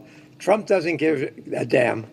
Yeah, we had two MAGA supporters. I mean, one MAGA supporter has found her calling. Finally, her soul has spoken. I have a second MAGA supporter on the show, Mr. Alexander Shajan. He's very, very pro-Donald Trump. Mr. Shajan, welcome to the show. And, I thought you would change your mind after Trump imposed 50% tariff. You didn't. I thought you would change your mind after his comments on India buying Russian oil. You didn't. I thought you would change your mind after Trump's H-1B visa move. I don't know whether you are still a MAGA supporter. Can you please declare your allegiance on the show, sir? Please. It's almost 30 minutes. I was really not going to come on the show, okay? Right. To be very... Thank you for being with us. Yeah. Okay. But because it's a very one-sided show, trying to bash the President of the United States. Why not? And the United States. Okay. listen, Niranjan, I specifically told Niranjan is going on a one route, and I was not interested to come in the show. Okay, if you let me speak, I will speak. If not, I will thankfully go, and I can come back anytime. You know, we can have some consensus. But if you cut me in between, I'm leaving. I have no offense, but I don't want to bring a fight. Okay, I haven't said a word. So, okay, let me finish. You give 30 minutes for anti-Trumpers, anti-Americans, pro-Gaza, pro-Palestine, pro-Hamas people. Can I finish? The only person that I have respect in this panel who speaks the truth very clearly, I mean, if he agree, we agree to disagree, is Ambassador Warren, okay? So I don't care whatever he says, because that's a pure disagreement. So if you give me time, I will talk, because 30 minutes. Go ahead, Alexander, go ahead. Haven't said a word. Sure, go ahead. Yeah, you've been speaking, brother. Please go ahead. Okay, so I just want to take my time and so I'm going to start with where the last panelist said. Let me make. I did not change my mind yet. Okay, because I believe the tariff issue with India is going to fix soon. Right. H-1B visa is not going to affect India. Right. And whatever I denounced, whatever anti-Indian statements that harshly came out of the cabinet members, I denounced it in the previous shows. I did not support that. So my stand with making America great again, it still stands there along with making India great again campaign by Prime Minister Modi. Okay, I am still there. So my allegiance to make America great again and make India great again has not changed. What about your allegiance to Trump?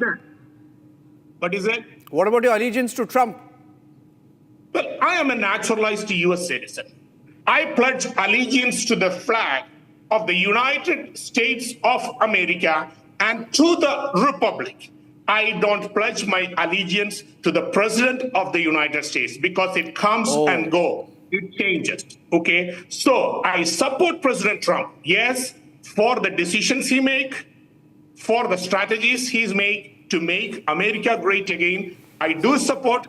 I'm still a hardcore supporter for that. That is not changed until if he proves that everything that he's doing or everything that he signs on an executive order is going to be against the United States, I will stop my support that day. Until then, I am a Alexander, supporter. but Purnima has already done that. Purnima has already changed her mind. Purnima has changed her mind. That is her choice. That is her choice, Mr. Abhishek. That is her choice.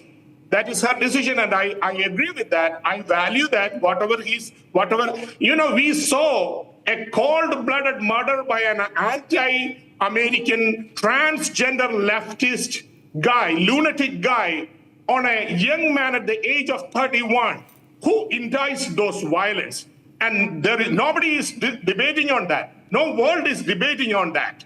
Let me finish, man. Let me finish that. After you can say whatever you want. So nobody is talking about. Okay, Niranjan, go ahead. Let's talk, but I need my time. You can go ahead. Yeah. I want to ask you, did you, Alexander Sajjan, ask anybody in the American media to pick up the murder of Naga Mallayya, who was beheaded by an immigrant? Did you do that? It was Republic TV. Sir, listen to me, sir. It was Republic TV and not Republicans. It was Republic TV that went to that motel in Dallas, and we reported from outside the hotel in Dallas. We sent a reporter all the way from here in Delhi to Dallas. I want to ask you, what did you do there when an Indian American was beheaded and his head kicked around a motel? Are you done? Are you done? Can I finish now? Yes. Who made a public comment other than the President of the United States of America strongly condemning that heinous, violent act on that guy in the Dallas motel? Other than the President of the United States of America, he himself called that out, and he said he is going strong on that case. What more you need? What more you need? So every time, any chance the media gets My to bash, question was different. I said, did the American media pick that up? I did not Did say American the American media said, pick that up? No, Because I American didn't media say does not give a Niranjan. damn about Indians, sir. Niranjan, I did not say Indian media. I said the media across the world. They were not talking about it. So what I was trying to say I assure you, we reported it. We reported it. You did. I don't know about American did. media, but we reported it.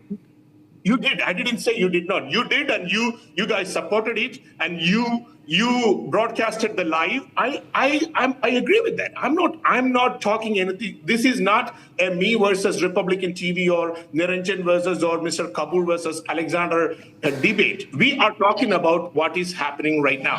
Okay, so I expressed my feeling in the very first minute that I felt like this was a one-sided show, and that is where So let me come back to where my previous panelist talked. He said, so I made very clear on, Niranjan, are you clear about my stand on the MAGA and make India great again thing? Am I very clear? I understood that you're not a Trump fan, but you are forced to support Trump.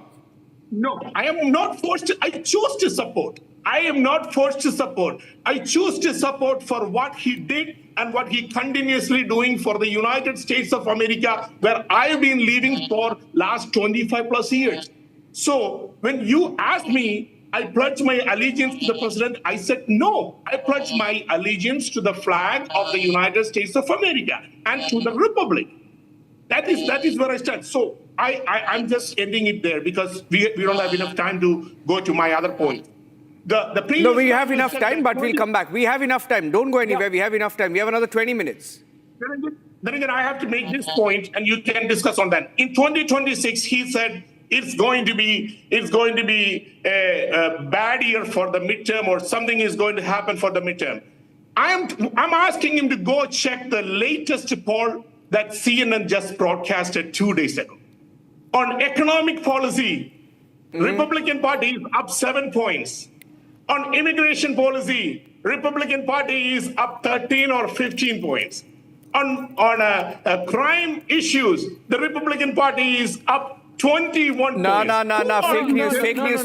Listen, Alexander. Fake news. You know, Alexander, since you mentioned, okay, go ahead, Niranjan. No, you please go ahead. No, you go ahead. Okay, no, I want to bring in Purnima Nath on this because Alexander believes come midterms, the picture is that Republicans are up under Trump. But Purnima, you were just a while back mentioning that the Indian American community's support to Republican Party might taper off, and that's going to have some consequences. I believe can have some consequences during the midterm polls. It is going to be a sweep, Mr. Abhishek Kapoor. About us, sir. And I'll tell you what is the difference between him and us. He's a Christian, a converted Christian in America, and I'm a Hindu. Who are you talking about? You're talking about Alexander? Today, yes, Mr. Alexander. Today, President. How does that matter? One second. How does that matter? How does that matter? 1 minute, Purnima. Just for the sake of because you brought his religion in there, how does that matter? How does that matter? I'll tell you. That's exactly where I'm going to. Today in UNGA speech, Trump called out that most persecuted people in the world is Christian. Could you please tell me who in the world actually survived for a millennium beyond Islamic invasion and Christian persecution? This is Hindus. Today in India, in America, the Indian communities are getting targeted. The Alexander, Mr. Drunk, Duncan, and literally a Senate candidate from Texas has spoken out. I didn't speak when you were speaking, Alexander. I will not let you disturb me. I'll not take my time. You've spoken non-interrupted for 10 minutes, and Mr. Kapoor. No, Alexander, this is not done. Alexander, we've had a very decent debate. Einar hasn't spoken. Kuznik hasn't spoken. And I'll not allow that. I need my time as well. He was speaking non-interrupted for 10 minutes. Stop, please go ahead. Mr. Niranjan, you have to keep quiet at this point of time. I listen to you very patiently. In America, you have talked about that our candidate, GOP candidate from Texas has actually targeted Hanuman. So you are, as an Indian community, you have no sympathy for Indian community, for Hindus. You have no sympathy what we go through over here. They're calling us shit eaters. They're calling us cow urine drinkers. They're calling us scammers, Indian scammers taking US jobs. You have no sympathy for the micro minority 1% who's successful in this country. And you're shamelessly saying that I am also GOP. I'm also President Trump supporter. I supported not once, not twice, thrice, for God's sake. I've also supported for the betterment of this country. And he actually promised to go after illegals. He actually went for H-1B. Is H-1B illegal? Didn't his wife himself come to this country in tourist visa, then applied for H-1B, then somehow got a genius visa? Oops. How did his grandparent come, Mr. Frederick Trump? He came here and worked as a barber. Did he bring $1 billion to invest in this country? How about Mary McLeod, his mother? Came to this country in 1930. Did she bring $1 billion when she was working as a maid, house servant in this country?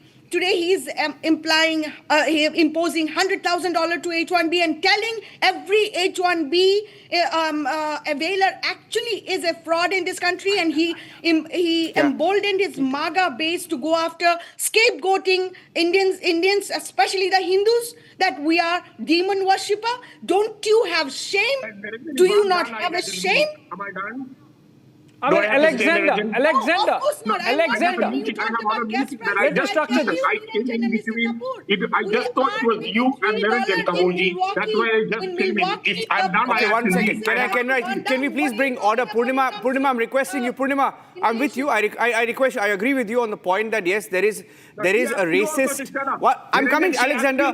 See, Alexander, I want to maintain the basic decorum. See, we may have different, very strong but different opinions. We do. Hear me out. I'm still the host of this show along with Abhishek. Last I checked. Okay. If you don't mind, I'd like to intervene right now to bring order. And Purnima made a point.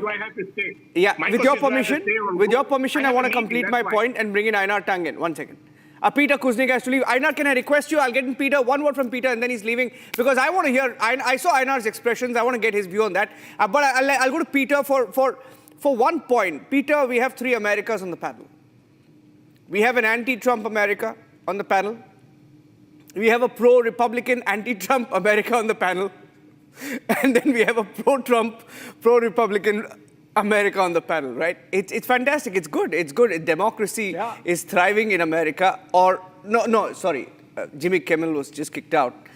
If this show was live in America, I'm not sure that we'll still be sitting here. But that's not the point. Point is, there is an element of racist targeting of Indians in the current administration of Donald Trump. Peter, you've been on the debate when one of Trump's closest aides referred to Brahmins, right? Now, he has no idea, right? He has no idea what that term even means. But the way they've gone after Indians, I agree to that point. I agree what Purnima said, because Indians, most of your top US companies are headed by Indians.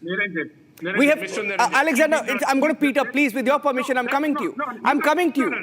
Alexander, Peter has to leave. Peter has to leave. I request you. It's a decent debate. I'll come back to you. I promise you. Peter, but there is an element of attacking Indians. There's an element of going after Indians in a very racial profiling manner. Peter. It's not just Indians. Trump is demonizing all the minorities. What MAGA represents is not make America great again, it's make America white again. He wants to go back to the 19th century when you had the kind of immigrants who he liked, the Northern Europeans, some of the Central Europeans. He didn't like the Southern Europeans and the Russians and the Jews and the Italians coming here.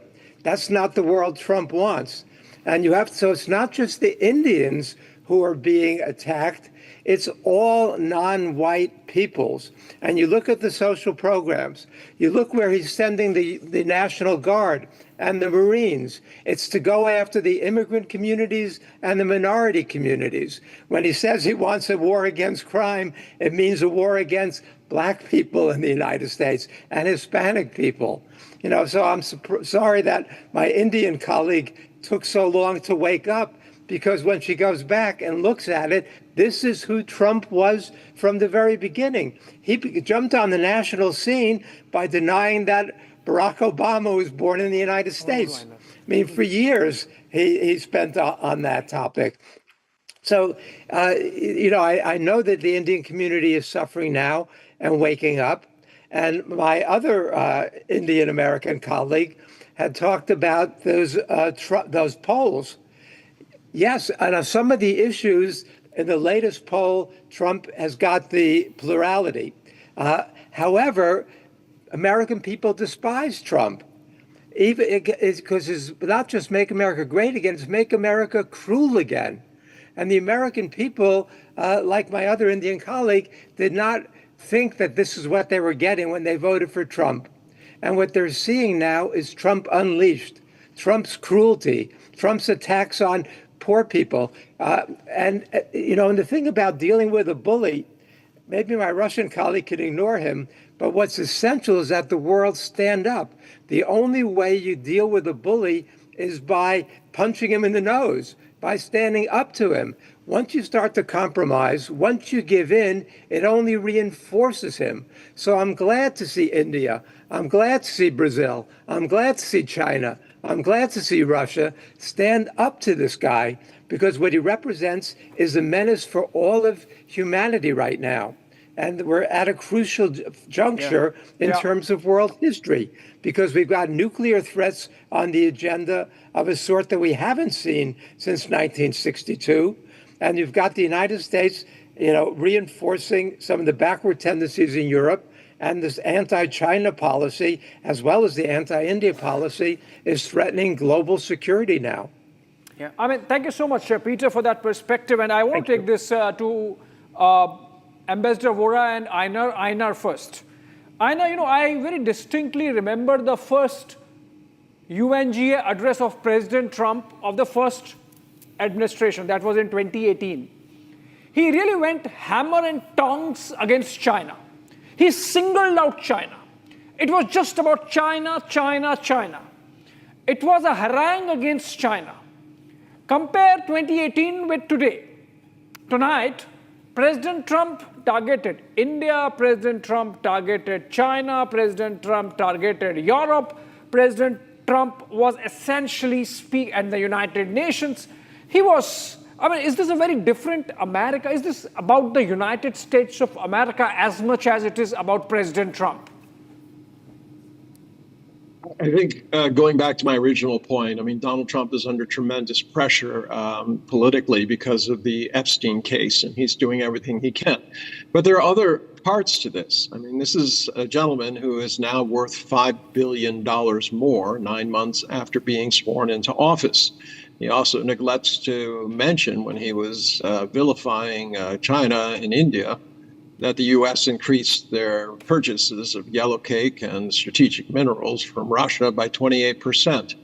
The hypocrisy is astounding. The fact that we're talking about these other issues, racism, things that we already know about Trump, is sad. We should be really talking about what's going on behind the curtain. The wealth that he's amassing, this kind of going after people, using the departments, saying that he is fair game to make enemies. And you're right. Your license of your television station would be under threat in the United States because you're saying something that he doesn't like. And he said that's what the FCC is there for. He probably would use the Justice Department to go after you personally, as he's done in so many other cases. So please, let us keep a sense of perspective. We can marvel at the kind of nonsense that he says, but in the end, we have to be looking at what he's actually doing. Okay.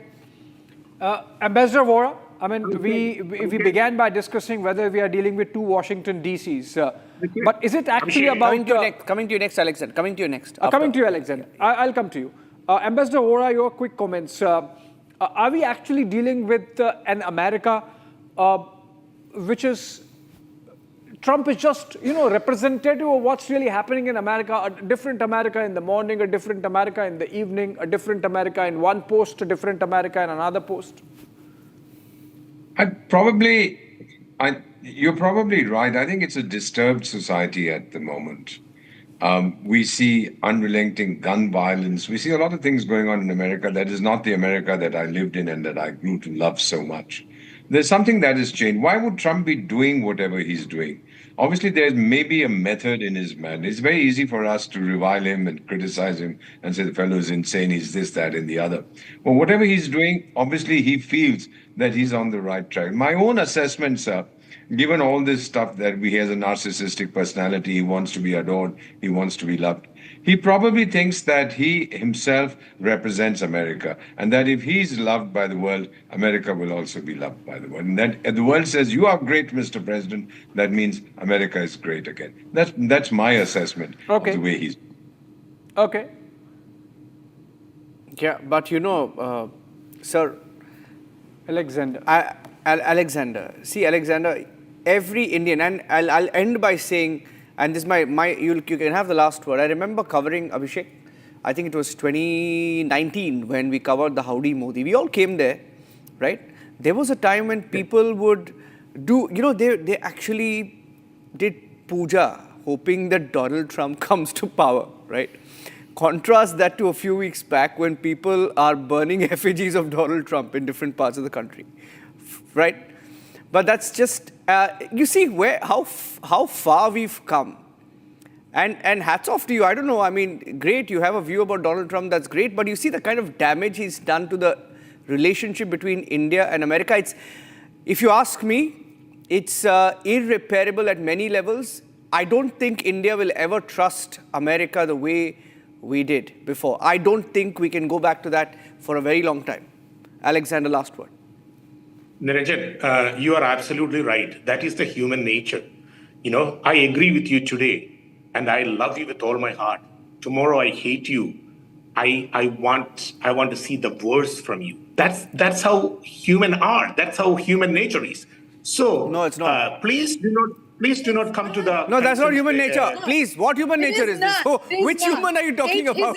Which human are you talking about? You're talking about President Trump, Niranjan. Mr. Trump said he hates his opponents. Mr. Trump specifically said he hates his opponents. And he doesn't want the best for his opponents. He is hateful, sir. He is hateful. And we cannot ignore the vicious agenda he's actually promoting.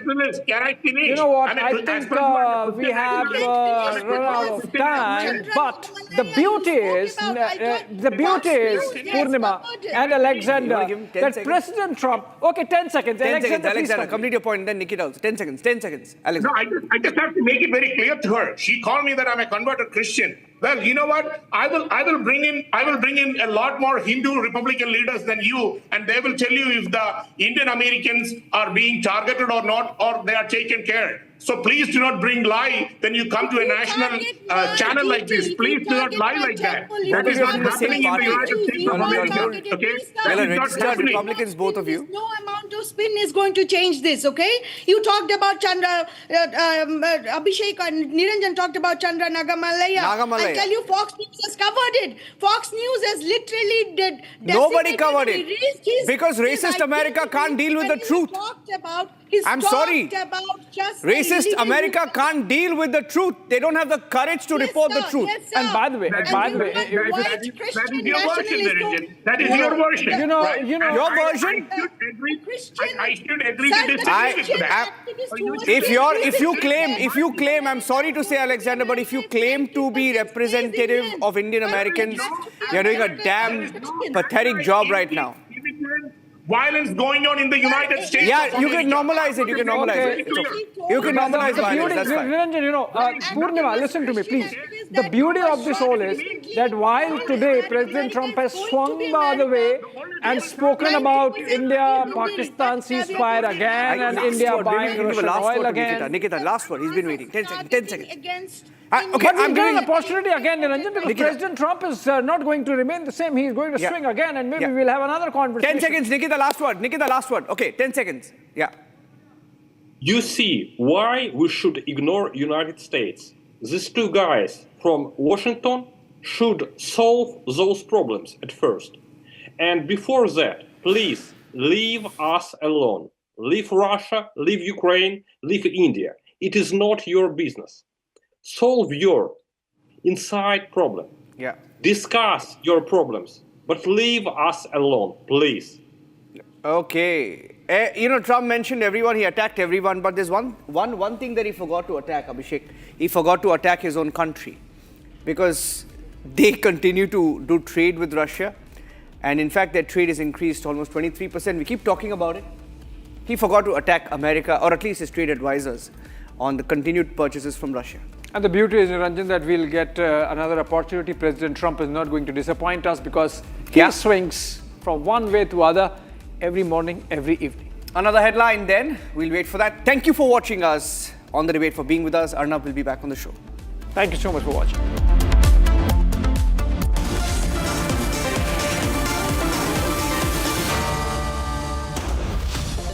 Powered by Century Ply Club Prime. Raho befikar.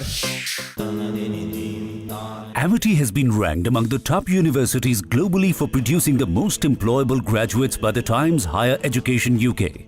Yet another testimony to Amity's excellent placement record. Pure सूजी pasta उबालो मिलाओ और खाओ 8 minute में तैयार क्या test है सबका राजा pure मसाला पैसा लगाना है तो सेंचुरी प्लाई क्लब प्राइम पे लगाओ डूबेगा नहीं जलेगा भी नहीं कोई खा नहीं जाएगा धोखा नहीं देगा ऊपर नीचे भी नहीं होगा सेफ रहेगा सिक्योर्ड मिनिमम 30 साल का रिटर्न देगा अब इससे बेटर इन्वेस्टमेंट है तो बताओ सेंचुरी प्लाई क्लब प्राइम रहो बेफिक्र दादी के हाथों का जादू और खुशबू से महकता घर माँ की मुस्कुराहट और खाने की सुगंध MDH गरम मसाला क्योंकि हर रिश्ता है स्वाद से जुड़ा ये बड़ी गाड़ी वाले ऐसे ही रश चलाते हैं चुप तुमने तो गाड़ी वालों को ही विलन बना दिया ये देखो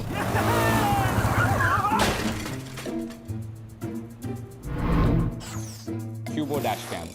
Get smart, get Cubo. I choose a world where we dream and the limit is the sky and this world is my home where I'm living my best. Mindfully crafted home decor fabrics. Sansar, a D-Decor brand. Live consciously. थोड़े में ज्यादा स्वाद ये हित तो है इसकी खास बात वाओ मामा क्या स्वाद है अरे मेरे राजा ओए, मेरी गाड़ी ठोकेगा पर गलती तो आपकी है मेरी गलती जानता है मेरा बाप कौन है ये देखो पापा और गलती दोनों याद आ जाएंगे अब देखा किसने सिग्नल तोड़ा Cubo dash cams. Get smart, get Cubo. विराज रायचन स्टील आपने वरदान स्टील का नाम सुना होगा ऑफ कोर्स आप मिस्टर वरदान के बेटे हैं नहीं छोटे भाई नहीं दामाद नहीं फिर शेयर होल्डर सही टाइम पे उनके शेयर्स खरीदे तभी आज मैं यहाँ हूँ जो आगे की सोचते हैं ग्रो करते हैं download grow for stocks mutual funds and IPO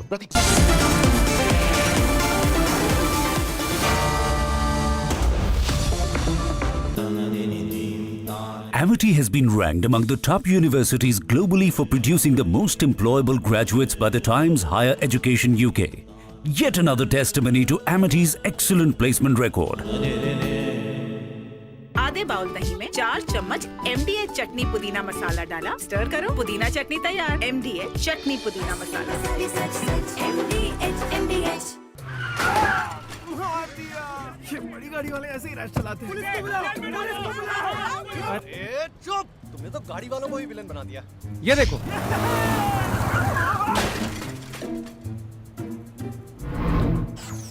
Cubo dash cams. Get smart, get Cubo. थोड़े में ज्यादा स्वाद ये हित तो है इसकी खास बात वाओ मामा क्या स्वाद है अरे मेरे राजा इशारा समझ ले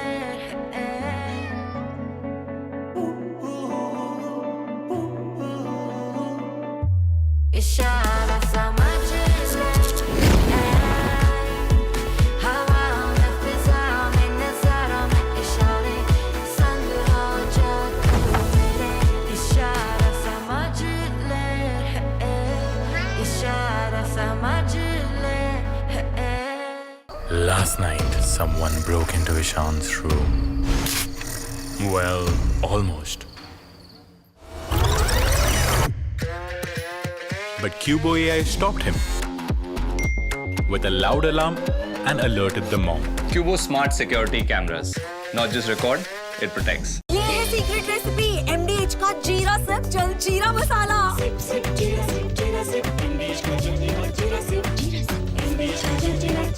पैसा लगाना है तो सेंचुरी प्लाई क्लब प्राइम पे लगाओ, डूबेगा नहीं।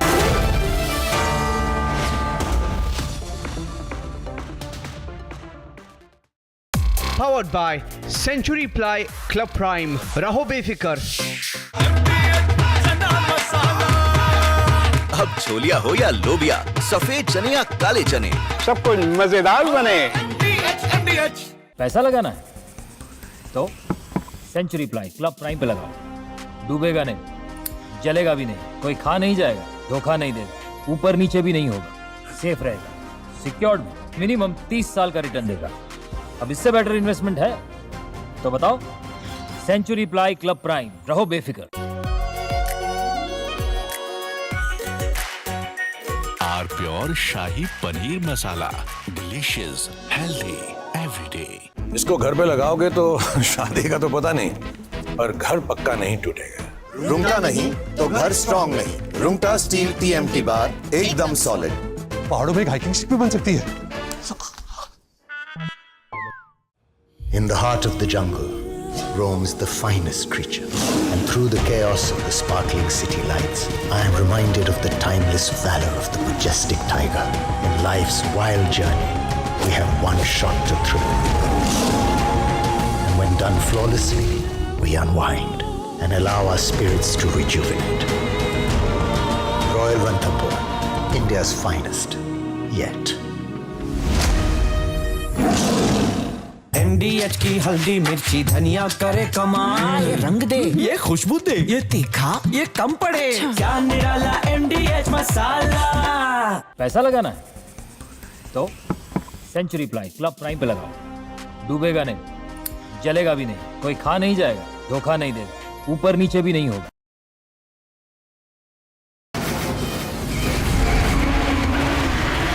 From the Republic Media Network headquarters, it's time for the debate.